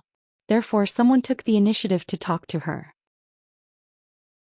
She was silent for a while, then said, I know how to drink. Pa, you're still young. You only took a few sips of wine. How can you say that you know how to drink? The other party smiled and patted her shoulder as if they were close friends. We'll be classmates from now on. When you arrive at the academy, if anyone makes things difficult for you, just tell them my name. She listened and nodded shyly. Her big, watery eyes were wide open. If a screenshot was taken, it could probably be named Jiang Pingji's Cleverness JPG. The drinking game was originally an activity to liven things up during banquets. Jiang Pingji also knew some of the rules. All the youths present were top students. Even if a few of them weren't that great, they were the type that could make up for their inadequacies with hard work. When they played the drinking game, the content was naturally as difficult as possible. Poems, songs, and essays were all over the place. There were also obscure geographical knowledge, unofficial history, and biographies. In short, although they couldn't understand it, they always felt that it was awesome. After an hour, Jiang Pingji's brain was stuffed with words. She rested her chin on her hand and looked indifferent. She felt someone was approaching her. She turned her head and saw Wei Xi, who had a bad temper, push a tray toward her. There were all kinds of dried fruits and snacks on the tray. He looked down and avoided Jiang Pingji's sight. Jiang Pingji was surprised and asked, Did I offend you in any way? Wei Xi didn't answer her question. I heard Wenbin mention you a few days ago. Jiang Pingji was stunned. She suddenly remembered the words she used to fool Han Yu. She used to fool Han Yu by saying that she had seen Qing Jing and Wei Xi in her dream. She even described Wei Xi as beautiful. Was it because of that? She coughed awkwardly and said with a lack of confidence, It was just a misunderstanding. I used it to fool him. Sure enough, a lie needed several lies to cover up the loophole. Wei Xi said calmly, It's okay. Since you didn't mean it, I won't hold it against you. Jiang Pingji secretly squinted her eyes. A glimmer of light flashed in her eyes. It would have been better if Wei Xi didn't explain. The more he explained, the more she felt that he was trying to hide something. Chapter 274. Wei Xi looked at Jiang Pingji's side profile, and his heart was filled with complicated feelings. She was like a savage, bloodthirsty and ferocious beast that lived on human flesh staring at his fragile neck. Her snow-white teeth had some minced meat on them and saliva was dripping from them.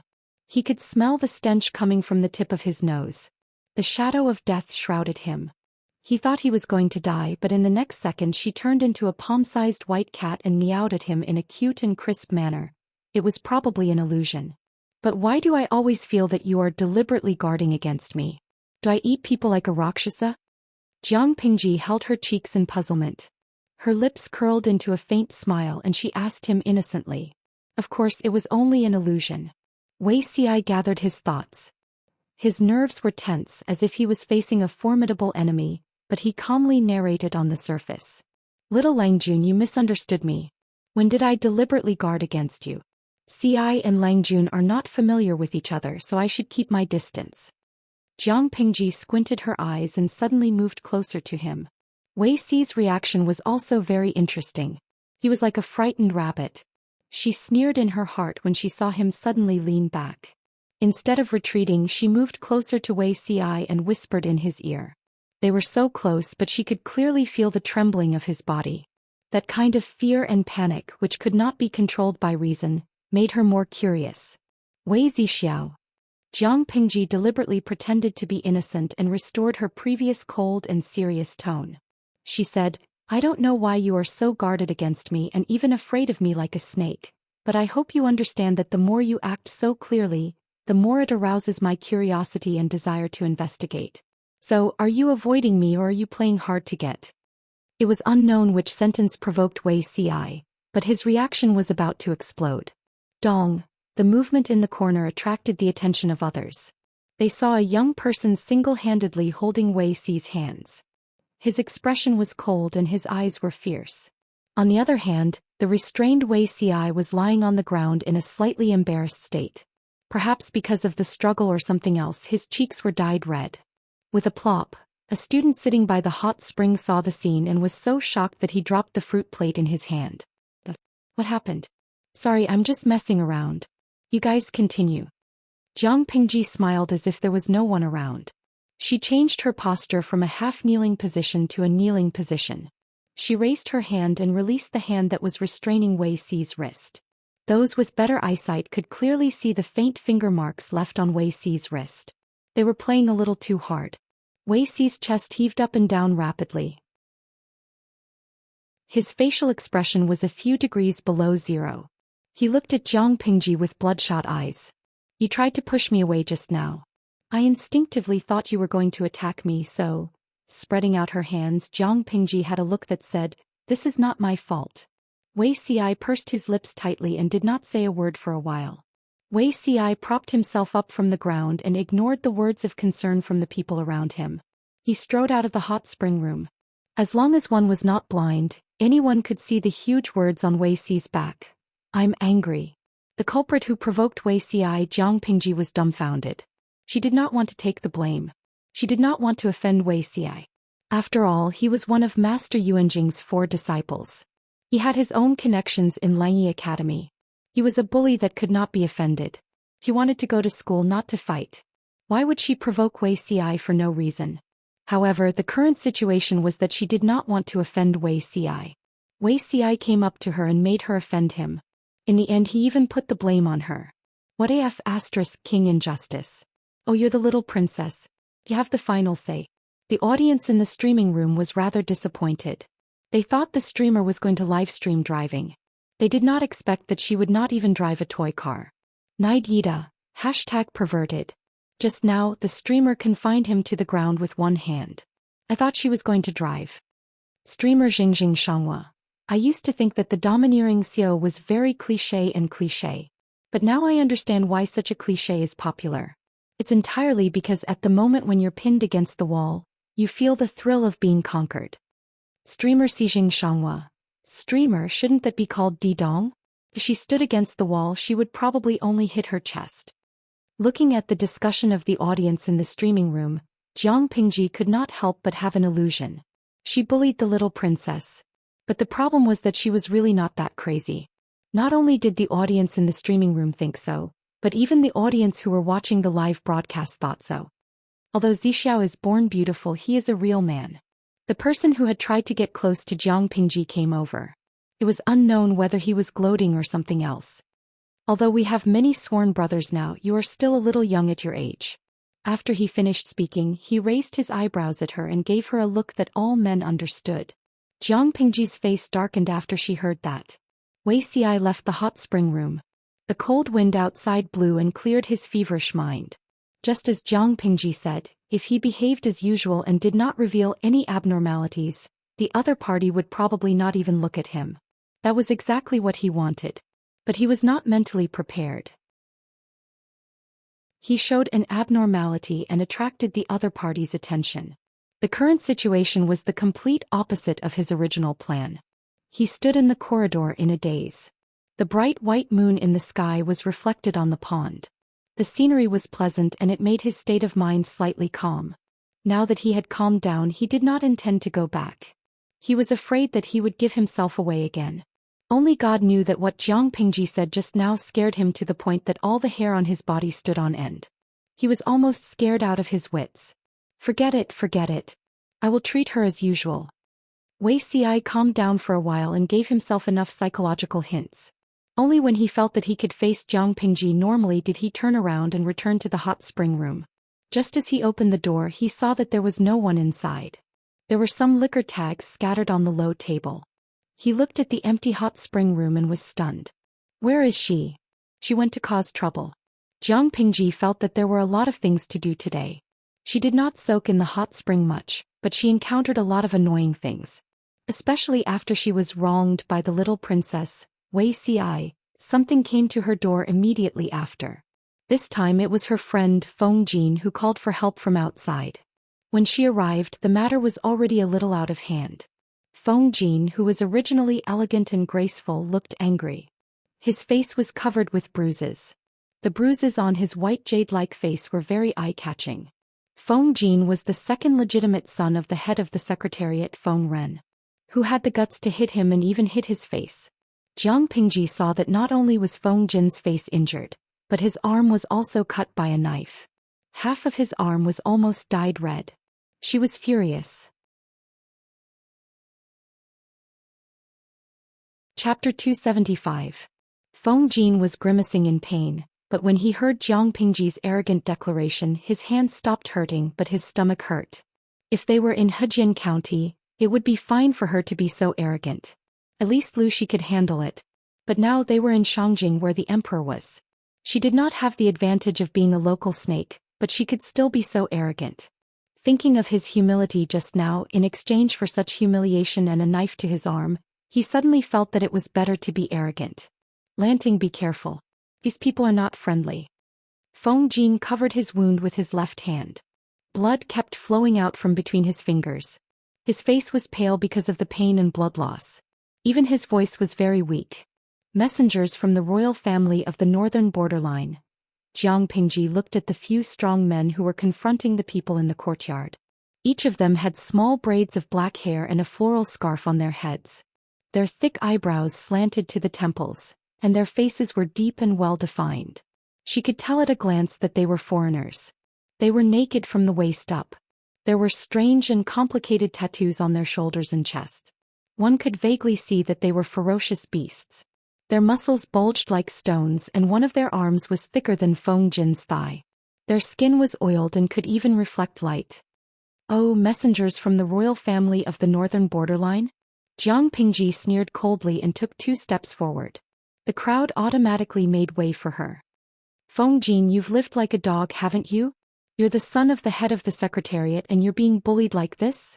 They're just watchdogs. They're not the descendants of the royal family of the northern borderline, and you're beaten up like this. You're a disgrace to your father. Feng Jin's expression changed. He was not angry at Jiang Pingji's harsh words, but it was the truth. The son of the head of the secretariat was beaten up in the hot spring house under Prince Changshuo's name, and his important right arm was also injured.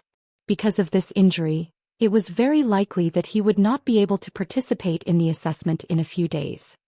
Who are you calling watchdogs? Jiang Pingji stood in front of Feng Jin and looked at the person who spoke. Some of the other students were watching and some wanted to go forward to help, but they did not bring any weapons. Just by comparing their size, how could they be a match for the strong men who were holding knives? Feng Jin was the unluckiest.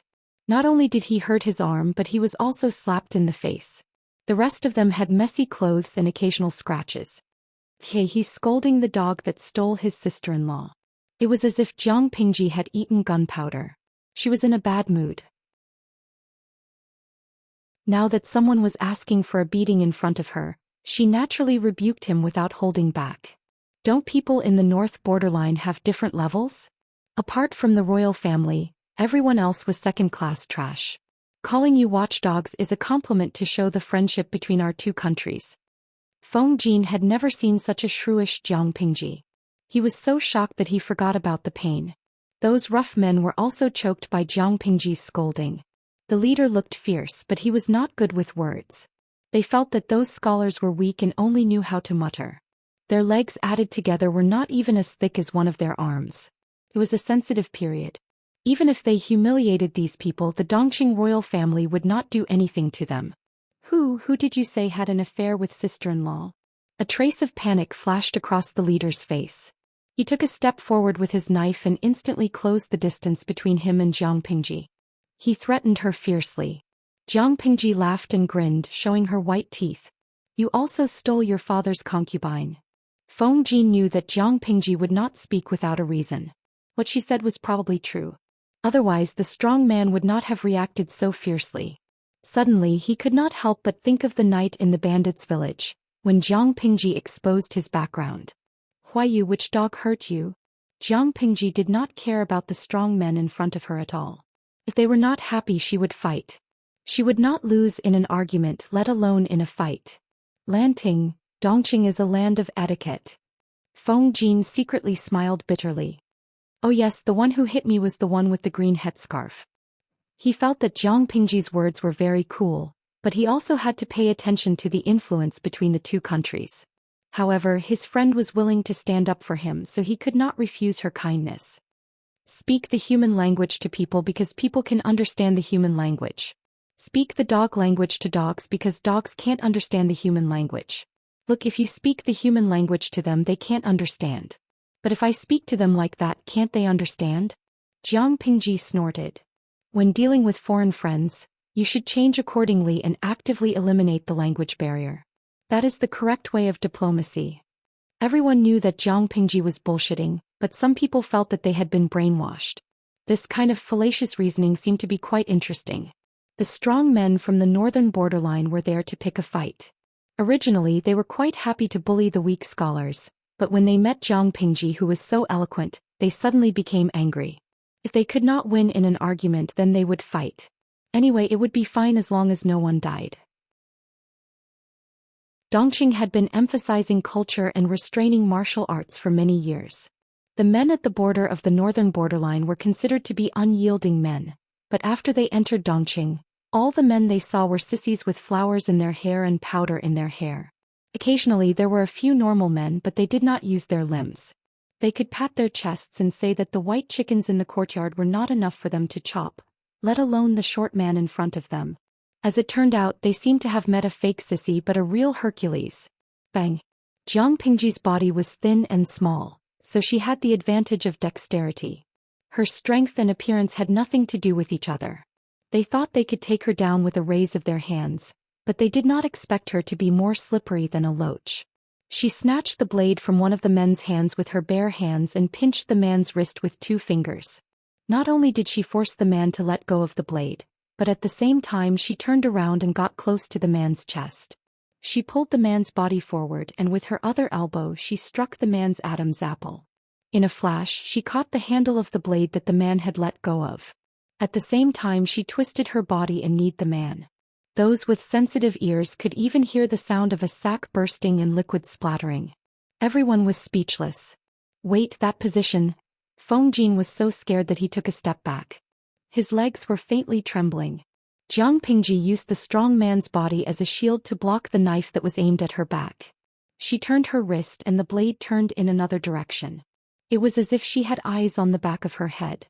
The blade moved agilely in front of the ambusher's eyes. Suddenly, blood splattered and it hurt people's eyes. That was not all. After she dropped the shield, her fingers became claws and strangled the man's throat. She pulled him down and threw him to the ground. Not only did his face hit the ground, but the force of Jiang Pingji's fall made his face a bloody mess. It was clearly a dozen strong men ganging up on one person, but looking at the situation on the battlefield, it looked like Jiang Pingji ganging up on a group of people. Feng Jin knew that Jiang Pingji could fight, but he did not know that she could fight to this extent. Those strong men were well-trained warriors of the northern borderline. They were few in number, but on the battlefield they were like a human head harvester. Tell me which dog's paw hurt Huayu. Chapter 276. Jiang Pingji basically showed no mercy.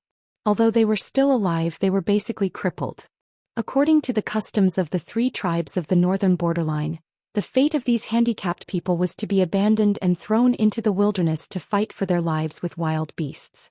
In the northern border, where resources were scarce and the environment was harsh, this was a fate worse than death. Not answering? Fine, I'll chop off both arms. After saying that, the broadsword in her hand was already thirsty. At this moment, the sound of armor clashing and a series of heavy footsteps came from outside the courtyard. Wait! Jiang Pingji sneered in her heart. She would lose face if he told her to slow down. In the end, he was a step too late. He raised his hand and the blade fell. A bloody arm was chopped off. Jiang Pingji raised her head and looked out of the courtyard coldly. 2 rows of armored soldiers from the northern borderline ran in, all carrying shiny weapons in their hands. Each of them was murderous, and the aura around them was like that of a dormant, ferocious beast. Their imposing manner gave people a very oppressive feeling. A man dressed in northern borderline attire came out of the crowd. Looking at the northern borderline warriors lying on the ground, his face darkened. I use my own abilities to kill people, why should I stop? Jiang Pingji removed her foot from his face and kicked him away. She stared at him coldly. If you want to blame someone, blame yourself for speaking too slowly. How can you blame me for acting too quickly? She struck first, not giving the other party a chance to question her. This is Dongqing, not the barbaric and uncivilized northern borderline. If you don't want to abide by the rules, get lost. Since you want to negotiate with the royal family through marriage, please show your sincerity. Jiang Pingji had beaten him up and chopped off his arm in front of him. The situation was already beyond redemption. At the end of the day, they were standing up for him. How could Feng Jin drag them down at this time? He panted and endured the severe pain in his arm. With a pale face, he said, seriously injuring the son of an important minister and humiliating the young students of Dongqing, is this the sincerity of your court in the peace talks? Today's matter cannot end so easily. Your northern borderline must give us an explanation. If these people were fooling around with ordinary people or poor disciples, Dongqing would have to swallow it no matter how unhappy they were. After all, they had to focus on the big picture. But what was the result? Among the crowd, Feng Jin was the most severely injured. He was the second legitimate son of the Feng family, one of the 4 noble families in Dongqing, and the son of Feng Ren, the head of the secretariat. If the bruises on his face were not applied with good ointment, it would probably take at least 10 days to half a month to disappear. Apart from that, his right arm was also cut by a knife. Blood kept flowing out. The injury to his right arm meant that he could not write, which would affect the upcoming assessment. In order to be in the limelight during the assessment, which student didn't put in great effort? If Feng Jin missed this assessment, all his previous efforts would be in vain. Even the plans he had made early in the morning would be disrupted. Who would compensate for such a huge loss? Feng Jin had suffered so much. Was he willing to be beaten up for nothing? Would Feng Ren let it go? Would the Feng clan let this go? For a prestigious landowning household that had existed for more than 1,000 years, they could lose their lives, but they could not afford to lose their face. Seeing that Jiang Pingji and Feng Jin were echoing each other with an arrogant attitude, the face of the man from the northern borderline who led the troops over also stiffened. Jiang Pingji added fuel to the fire and took the opportunity to add another sentence. If you have no intention of negotiating, you should make it clear as soon as possible. Today you deliberately humiliated the son of an important official in the court. This matter must be reported to the officials. Instead of glaring at me here, why don't you go back and ask your master how to settle this matter? The other party was irritated by Jiang Pingji, and a lot of anger had accumulated in his stomach. A few warriors from the northern borderline were looking for trouble. Originally they were secretly instructed by someone. Even if they hurt someone, they were not afraid. When the time came, someone would naturally come out to support them. Dongqing was used to being weak. Even if it was for the sake of the overall situation, they had to swallow the loss this time. However, they never expected that the warriors from the northern borderline who came to look for trouble would not only bully others but be pressed to the ground and trampled on. The man from the northern borderline was the general of the northern borderline who escorted the princess. He had some status and prestige among the 3 tribes of the northern borderline. He should have led his troops over arrogantly with the intention of denouncing them, but now he was put in a difficult position by a teenager. Who do you think you are? You hurt the warriors of the northern borderline. You should pay the price. Arrest them all. The man from the northern borderline calmed himself down and planned to arrest them first so that there would be no evidence. As long as they insisted that they were the ones who suffered losses, according to the Dongqing royal family's usual weak style, the northern borderline would not suffer losses. So what if he was the son of an important minister in the court? As long as he did not kick an iron plate, the royal family of Dongqing would not dare to offend him when the marriage was already set in stone. Therefore, the man from the northern borderline looked at Jiang Pingji and Feng Jin with a hint of murderous intent. It turned out that they did not kick an iron plate but an iron wall. Wu Liba, who did you say you wanted to arrest? At that moment, Lu Shi's voice came from the crowd. The man from the northern borderline did not expect someone to be able to recognize his identity. He could not help but look in the direction of the voice. My son is right. This is Dongqing, not your northern borderline. If you don't want to come here without returning, then you better tuck your tail between your legs and behave. Otherwise, no matter how the other old farts try to protect you, I, Lu Zhongqing, will not let you walk out of the city gates of Shangjing. Feng Ren, who was a step behind, looked at his disheveled son with a gloomy face. He then looked at the arrogant people from the northern borderline and sneered coldly in his heart. He did not open his mouth to argue with the envoys from the northern borderline. Instead, he chose to ignore them and ordered someone to bring a medical officer over. Bandage your wounds. Later you will enter the palace with me to meet the emperor. Feng Jin's face was pale and he nodded. Wu Liba was in a difficult position. His face turned the color of a pig's liver. He had originally come to embarrass others, but now he was humiliated instead. He was even thrown to the ground and stepped on twice by the other party. Next time, bring some brains with you when you go out. If you want to take others down a notch, you should first see if the other party is a cat or a tiger. Jiang Pingji stepped forward and clicked her tongue. She ignored his embarrassed expression. It's good that Huayu's arm is fine. If anything happens to it and causes it to be difficult to hold a pen in the future, Wu Liba, I don't want your lowly life as compensation. Be smart and break your arms as an apology. Wu Liba's face completely turned into ashes. He looked at Jiang Pingji with a murderous look. If it was anyone else, they would have been scared out of their wits, but she was Jiang Pingji. To put it bluntly, the number of people she had killed was more than the amount of rice he had eaten. This depends on whether the emperor of Dongqing agrees to it or not.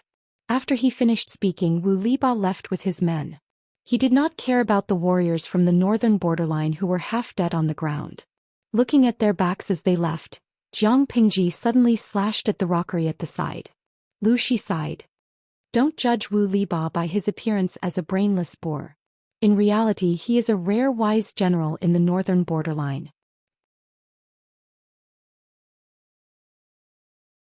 Chapter 277. Jiang Pingji had long foreseen the outcome of Nanqing's defeat, but she did not expect that the news of them asking for reinforcements had only just reached Dongqing. Coincidentally, they bumped into the marriage team of the 3 tribes of the northern borderline. Dongqing would be in trouble. Although Dongqing and Nanqing had conflicts, they were still considered part of Great Xia, while the 3 tribes of the north borderline and the 4 tribes of Nanman were considered outsiders. In layman's terms, Dongqing and Nanqing were 2 sons of the same father. Even if they were separated, their bones were still connected. However, the 3 tribes of the north borderline and the 4 tribes of Nanman were foreign enemies who coveted their family property. In order to protect the family property of their ancestors, the two countries had to temporarily put aside their grudges and join forces. If Nanxing was really defeated by the iron cavalry of the four factions of Nanman, Dongqing would face the danger of being attacked from both sides by the three tribes of the northern borderline and the four factions of Nanman. The annihilation of the country was just around the corner. Therefore, Dongqing had no choice but to lend Nanxing troops to Dongqing. Both parties were interdependent. However, if they borrowed troops, it would definitely affect the military strength of Dongqing's border defense. The military strength used to resist the northern borderline would also be affected. The three tribes of the northern borderline had been at war with Dongqing for many years. They had always won more than they lost. Dongqing was courting death by emphasizing culture and restraining military force. It was foreseeable that after Nanxing came to borrow troops, Dongqing's military strength in the northern borderline would be thinned. It was no wonder that the envoy from the northern borderline was so fearless.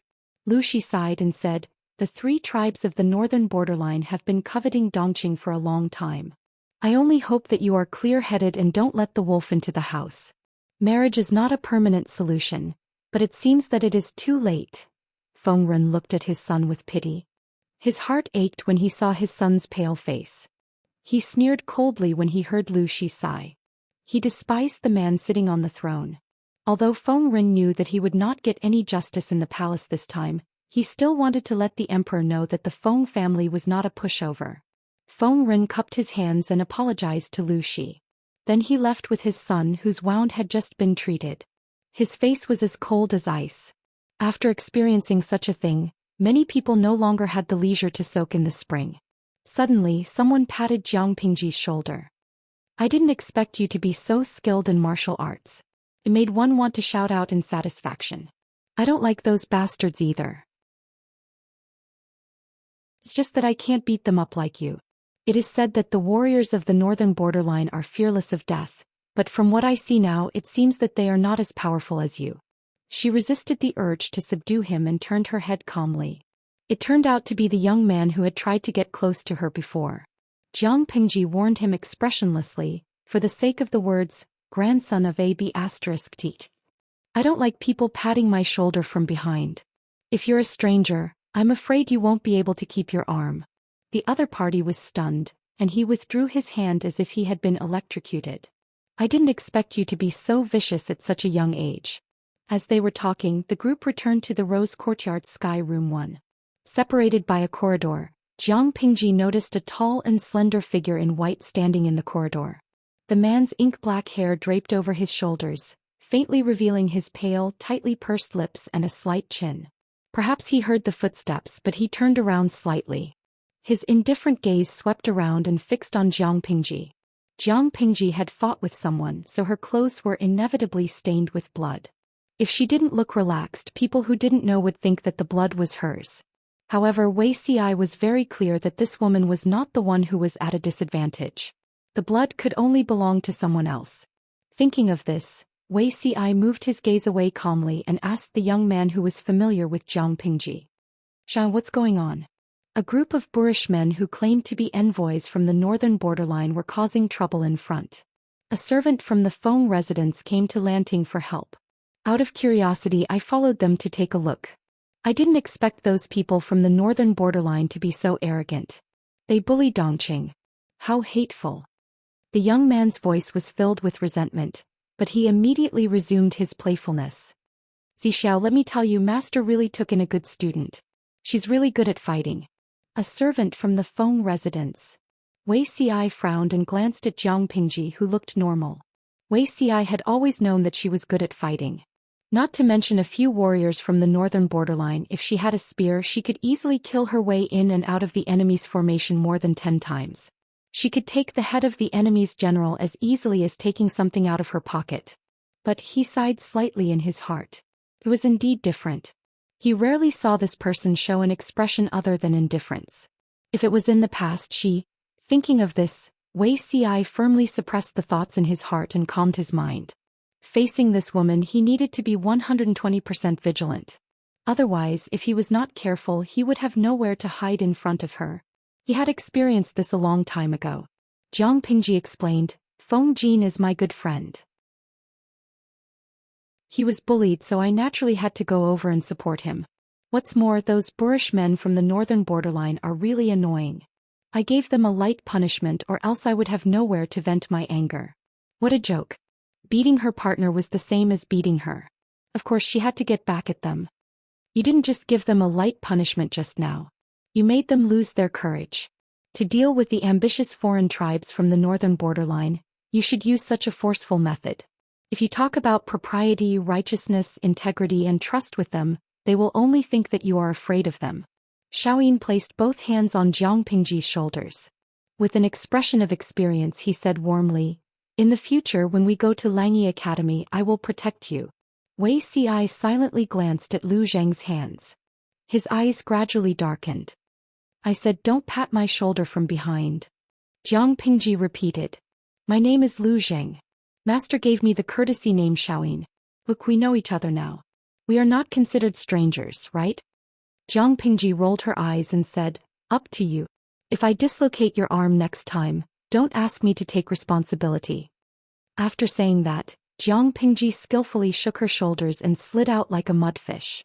Lu Zheng found that the shoulder under his palm had become extremely soft and smooth. Before he could subconsciously grab it, she had already left his palm. He could only stare at his hands in a daze. Then he looked at Jiang Pingji's back and sighed. "You really have good skills."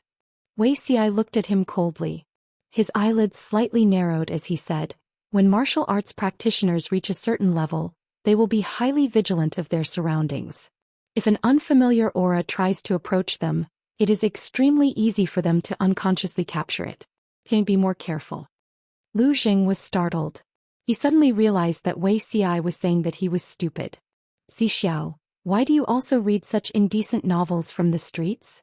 No matter how he looked at it, his words sounded like the standard of a wandering master in a novel from the streets. "If you don't believe me, try approaching her when she's taking a nap. But if her arm is crippled, I won't take responsibility." Wei Ci knew that it was not a rumor from the streets. It was true. "Hey, Wei Xiao, you never have good intentions. I won't be fooled."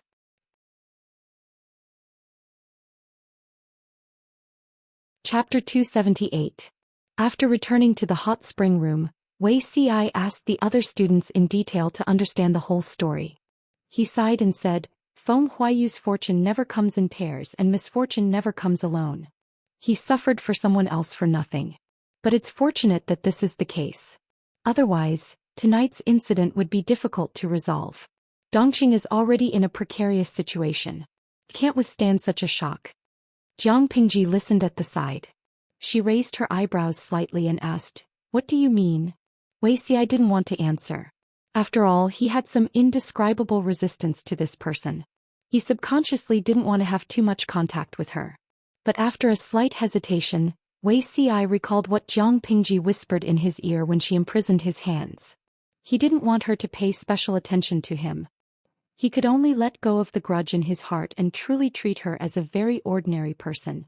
Thus, Wei Ci answered calmly, "If I'm not wrong, these warriors from the northern borderline are planning to cause trouble for the residents of the Count of Zhenbei." Lu Zheng, who was at the side, suddenly reacted. Yes, among the group of people just now, there was indeed a Lang Jun from the residents of the Count of Zhenbei. The descendants of the Count of Zhenbei have contributed a lot to Dongqing. They shed blood and shed blood.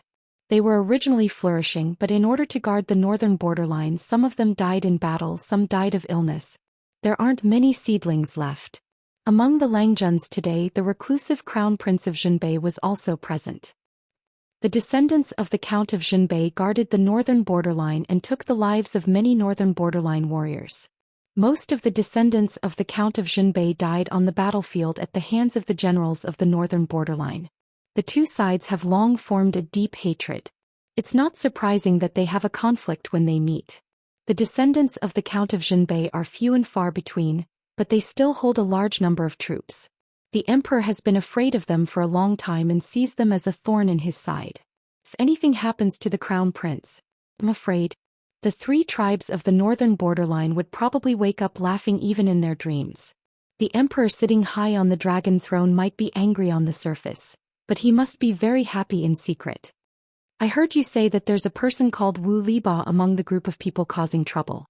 He's one of the few wise generals in the 3 tribes of the northern borderline. He looks stupid and reckless, but he's actually very meticulous. Now that they were in the territory of Dongqing, no matter how arrogant they were, they would not dare to act so recklessly.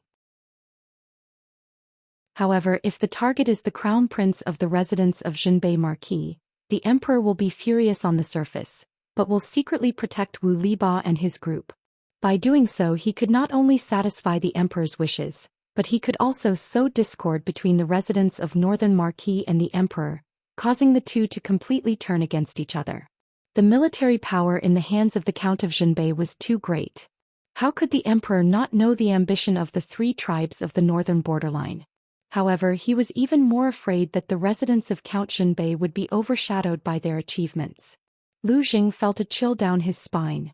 Even though he had talked about the world situation with his classmates, he had never been as cold as he was now. The other point is also the reason why the 3 clans of the northern borderline are the most fearless. Nanqing's army was defeated like a landslide. Dongqing was bound to send reinforcements. At that time, the border of the northern borderline would be in danger. Well, I'm afraid the emperor is looking forward to the marriage even more. He hopes to temporarily stabilize the 3 tribes of the northern borderline by marriage, but he doesn't know that the northern borderline has been coveting Dongqing for many years. Why would they care about a weak marriage relationship? Jiang Pingji snorted coldly. What you mean by this is that the emperor may now favor the 3 tribes of the northern borderline and work hard to stabilize them with all kinds of generous conditions. It's not that it's possible, it's that they will definitely do so. Wei Xi sighed softly. He also had feelings for the royal family of Dongqing, but he couldn't stand the fact that they were too good at courting death. The more disappointed he was with the royal family of Dongqing, the more he missed the person who made him suffer for half of his life. Putting aside how shocking it was for a woman to ascend to the throne, at the very least she was able to stabilize the country, prevent the people from being humiliated, prevent chaos in the court, and prevent the people from being anxious and fearful. Thinking of this, the pain he had suffered seemed to be nothing. The power of the emperor is not bestowed by the deities of heaven and earth. It comes from the people and the people of the world. Therefore the emperor is light but the people are heavy. As an emperor, if he destroys his reputation through marriage, struggles to survive by ceding land, exploits the people through tribute and humiliates the country through reparations, how can he have the face to sit on the throne? The emperor should guard the gates of the country and the emperor should die for the country. Now that he could do it all over again, he hoped that he could truly assist her for once as a strategist and not as someone that even he despised. Jiang Pingji felt a little depressed. She snorted. Oh, the group of people from the northern borderline have achieved their goal of testing the bottom line by creating trouble. Wu Liba's action seemed arrogant, but upon careful thought, there were many conspiracies and calculations involved. The emperor's final judgment was biased towards the northern borderline. Wu Liba's goal of testing the waters had been achieved, and he would be more fearless in the future. But Lu Langjun, you don't have to worry. As long as your father is still around, the emperor won't touch you easily. When he said this, Wei Xi's expression was a little strange and conflicted, but he quickly restrained it. How could he not be conflicted? Wuxia had clearly been personally. Hey, how could he become the county chief of Hu County? If Lu Xi had the ability, he wouldn't have ended up like that. Wei Xi didn't know what went wrong, but he didn't intend to investigate further because there was no need. He was very clear that people would change. From the moment things changed, everything that he knew would be useless. The right path was to be down to earth. Jiang Pingji was not happy about what Wei Xi said. Only the weak needed to be protected by the strong. She was safe because of Lu Xi, which meant that she was not strong enough. Thinking of this, a strange light flashed in her eyes. An impulse arose in her heart, but she forcefully suppressed it in the end. Jiang Pingji smiled coldly and said meaningfully, "Oh, it's best if he doesn't touch me. If he dared to touch her, he would make the emperor regret crawling out of his mother's womb." Wei Xi was silent. Seeing Jiang Pingji reveal an expression that he was familiar with, he was shocked to find that his hands were secretly sweating. Wei Xi forced himself to calm down. Just as he was about to stand up and leave, Jiang Pingji suddenly asked him, "Is Zixiao very clear about the situation in the court?" He was about to say that he knew a little, but the ignorant Lu Jing directly exposed him. Lanting, you don't know about this. Come, let me tell you. Zixiao's policy and political commentaries have always been very exciting. He has a profound analysis of the world's situation and always has his own views. Sitting at home, he has long been aware of the situation in the outside world. Even my master said that he is not inferior to Premier Jiang of the previous dynasty. It's a pity that he is stubborn. I don't know what's bothering him, but he still refuses to accept my master as his disciple.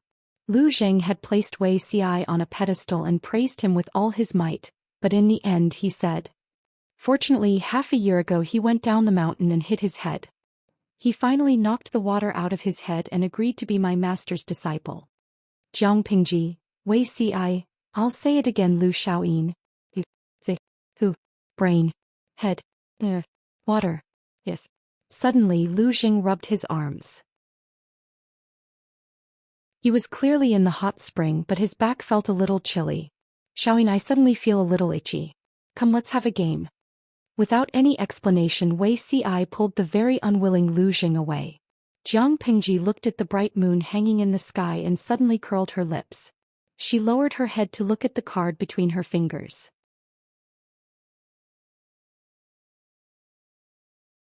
Chapter 279. Feng Ren and his son sat in the speeding carriage. The sound of the wheels was mixed with the bustling noise in the carriage, but it couldn't break the strange silence between the two of them.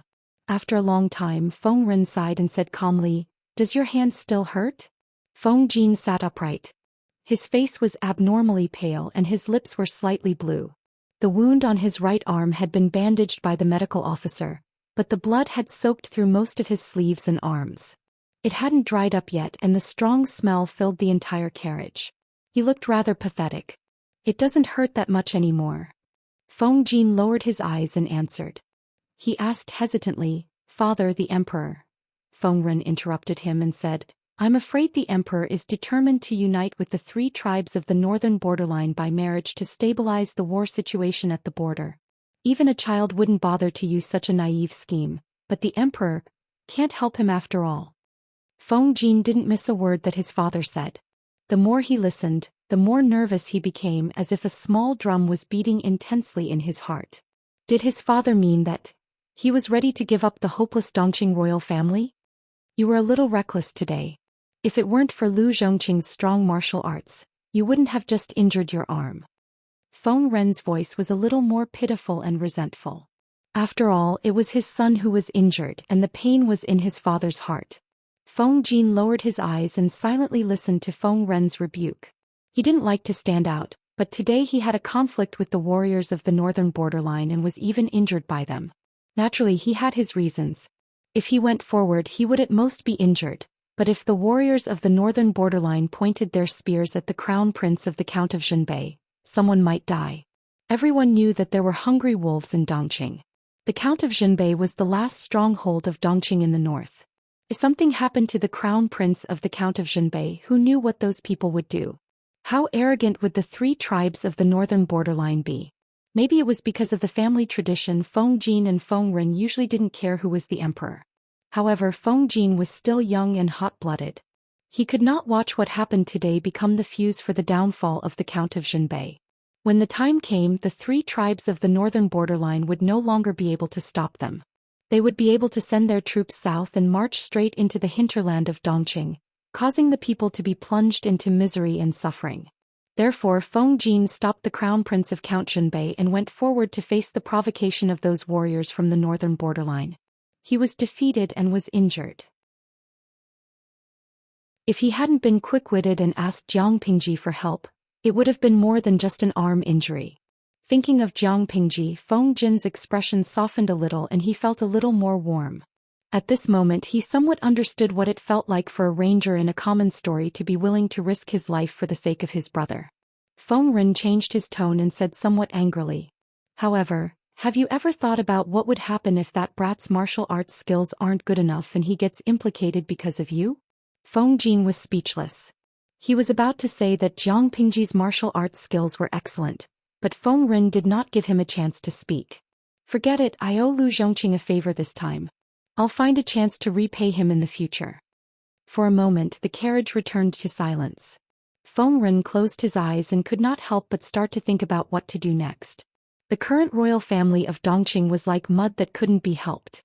In order to take back the power in the hands of the aristocratic families, that man made even more foolish moves. He secretly supported the influence of his relatives and condoned the power of the eunuchs. He tried to muddy the waters so that he could fish in troubled waters and reap the benefits. What was the result? The struggle between the aristocratic families, the collective group of eunuchs, and the increasingly powerful influence of the relatives became more and more intense. The current emperor had great ambitions, but he did not have the means to control his subordinates.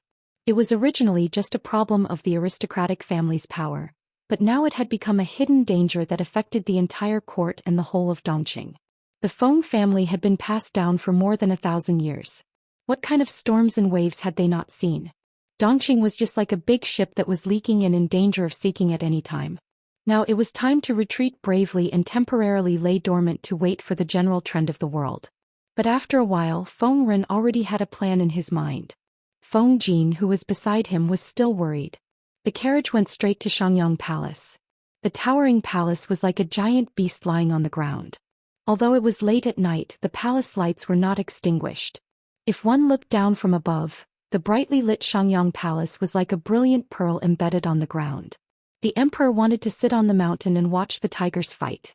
Every day he would play with the palace maids and concubines. He was extremely luxurious.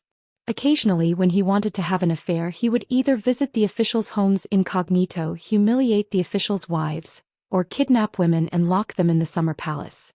The officials in Shangjing were angry but dared not say anything.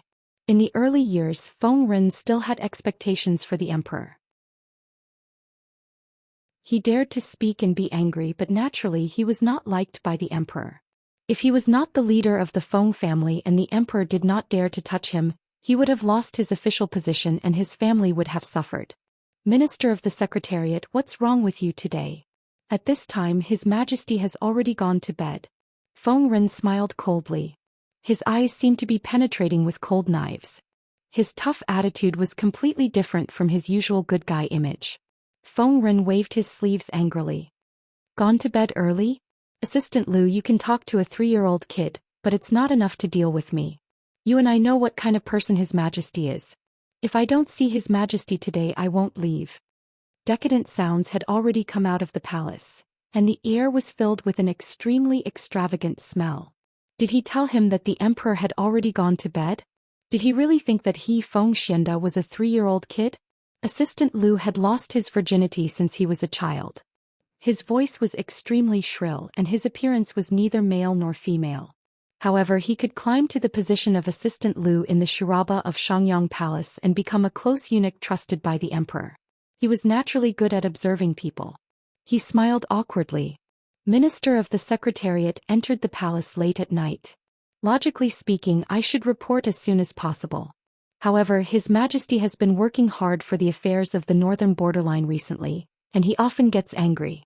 It's also very difficult for me. Why don't Minister of the Secretariat secretly tell me that if the matter you entered the palace to report is really important, I'll report it for you even at the risk of being punished by His Majesty. Normally, Feng Ren would definitely be so angry that he would leave when Assistant Lu put him in such a difficult position. He didn't want to argue with a eunuch. But today he answered with a cold smile, resign. Assistant Lu's face changed dramatically. He said, what happened? How did you make Minister of the Secretariat so angry? Resignation is not a trivial matter. Once it's said, it's hard to take it back. Why did you? Feng Ren said with a cold face, it seems that His Majesty is really asleep. I won't disturb him. I'll write to His Majesty tomorrow. Assistant Lu didn't dare to stop him. He quickly said that he would go in and report. No matter how stupid he was, he knew that Feng Ren's resignation at this time was tantamount to adding fuel to the fire. Feng Jin secretly looked at the luxurious and exquisite Xiangyang Palace, and then looked at the arrogant Assistant Lu. A chill spread in his heart. Feng Ren said coldly with a fake smile, then I'll have to trouble Assistant Lu.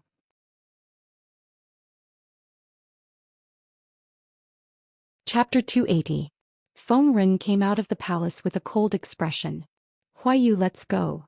Feng Jin secretly glanced at his father and then listened to the sounds of things being smashed and the terrified screams of the palace maids. After hesitating for a while, he decisively followed his father's footsteps. He was extremely disappointed in the emperor and had completely given up. As Feng Ren expected, the emperor only rewarded Feng Jin with a large amount of money and medicinal herbs. He didn't mention how to deal with the messengers from the northern borderline. He didn't even try to hide the fact that he was defending the people from the northern borderline. Even though Feng Ren threatened him with resignation, the other party was determined and even secretly felt a little happy. Although Feng Ren was the head of the secretariat, he was still an official. No matter how insignificant he was still an official. If he took the initiative to resign, the emperor could install his confidant and gradually increase his voice in the court. He thought of Secretary Lu's reaction. When he heard that Feng Ren intended to resign, he hurriedly went to report, but the emperor was overjoyed.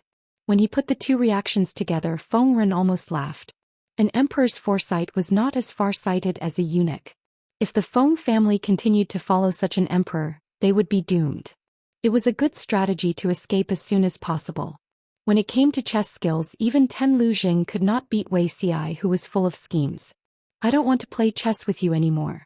Every time I play, I feel like I'm punching cotton. I feel very aggrieved. Lu Jing saw that he had lost the upper hand on the chessboard, so he quickly admitted defeat. It would be self-torture to continue playing chess. He wanted to find Jiang Pingji for comfort, but when he turned around he found that she had disappeared. Zixiao, did you see where Lanting went? Lu Jing asked casually. Wuxia said, he left a quarter of an hour ago. I guess he went to bed. Lu Jing nodded and immediately reacted. He gritted his teeth and wanted to strangle the person in front of him. You were playing chess with me 15 minutes ago, and now you have the time to pay attention to others. Wuxia was speechless. Jiang Pingji was watching them play, but she knew that Lu Jing would lose when she saw the chess. She suddenly lost the mood to continue watching. She did not obediently go to bed like Wuxia had told her to. Instead, she changed into a set of light clothes and went to drink wine with Lu Xi. Yes, drinking with prostitutes and bringing Lu Xi along. Lu Xi, what can I do? I'm desperate too. Lu Xi didn't even dare to touch his daughter's glass of wine as he watched her drink like it was water. What's bothering you? He asked. Jiang Pingji dismissed her attendants and asked Lu Xi, Father, did you mean it when you said you wanted to marry my sister to Wuma Jun? Lu Xi furrowed his brows and replied, Of course it's true. As your father, I've also said that you don't need to settle the grudges of the previous generation. In that case, I have a presumptuous request. Jiang Pingji's eyes lit up, and there seemed to be a glimmer of light in them. What? Jiang Pingji said, I want to find a girl with outstanding looks to be my sister's dowry. I want her to marry Wuma Jun. Nanxing was already in chaos. The four factions of Nanman had directed their troops towards Nanxing's capital city. Out of the 5 countries in the world, one was about to perish. She could not wait any longer. Lu Xi's current body would only be 13 years old in a few months. In a few years, no one knew what the situation would be like in the world. Jiang Pingji planned to start planning now, instead of waiting until then to passively enter the game. Lu Xi was a little dumbfounded. He understood that his daughter was probably going to use a honey trap to make the already chaotic situation even worse. At the same time, she would secretly gain some benefits. A honey trap and pillow talk could be considered a good idea, but Wuma Jun was only an unfavored prince on the surface. Jiang Pingji only sneered coldly at this. Does the Dongqing royal family still have such a thing as moral integrity? They can humiliate their officials' wives, kill their brothers and snatch their sisters-in-law and kill their parents. How can they lack a concubine who snatches their sons? Rather than directly sending the beauty to him, it's better to let him snatch her himself. That way it won't arouse suspicion. Also, try to make this girl look similar to Wuma Jun's mother, Wang Shi. Jiang Pingji tapped her fingers on the tea table and added. Lu Xi's hands trembled when he heard that. The teacup that he was holding suddenly fell on the table, spilling tea all over the table. His face became extremely ugly. After Jiang Pingji saw it, she revealed an expression that said, I knew it. What you said is not difficult. I'll send someone to look for her. Lu Xi tried hard to maintain a calm expression. He was afraid that he would reveal any unnecessary emotions. Jiang Pingji acted as if she did not see Lu Shi's loss of composure. She continued to leisurely drink her wine with a faint smile on her lips. Lu Shi, who was beside her, was anxious and fearful. As time went by, the psychological pressure that his daughter put on him increased. Spending the night in the red light district, enjoying a night of singing and dancing, it was indescribably carefree. When the sun hung high in the sky the next day, Jiang Pingji returned to the hot spring house with the smell of alcohol. "Where the hell did you come from?" Lu Jing saw her and was about to greet her, but he was scared away by the various colors of rouge on her body. The rouge smelled good, but it could not withstand the strong smell of alcohol. The combination of the two was a kind of olfactory torture for people who were used to smelling all kinds of incense. Chongqing Alley. That's not a hell of a place. Jiang Pingji soaked her face with a wet towel. She looked much more sober. Lu Jing was speechless. Even though it was his first time in Shangjing and his first time soaking in the hot spring, he knew what kind of place Chongqing Alley was. It was a gentle place for men and a red light district where all kinds of beauties gathered. The teenager in front of him was not even fully grown yet, right? The wine there is delicious and the music is not bad. If you like it, I'll bring you there later. Lu Jing quickly agreed to Jiang Pingji's invitation. How can I accept that? But I heard that there are many talented women in Chongqing Alley who are full of knowledge. Many young and talented men will always have a poetry competition in order to win a beauty's smile. I really want to see it. Wuxia was speechless. He glanced at Lu Jing, who was slightly eager to try, and then looked at Jiang Pingji. He snorted coldly. Seeing Wuxia walk past them, Lu Jing said with a bitter face, "Zixiao has never liked to be close to women. He looks down on that kind of place. He heard our conversation just now. I hope he won't say anything in front of Master." "He won't say anything," Jiang Pingji said with certainty. Lu Jing asked, "How do you know?"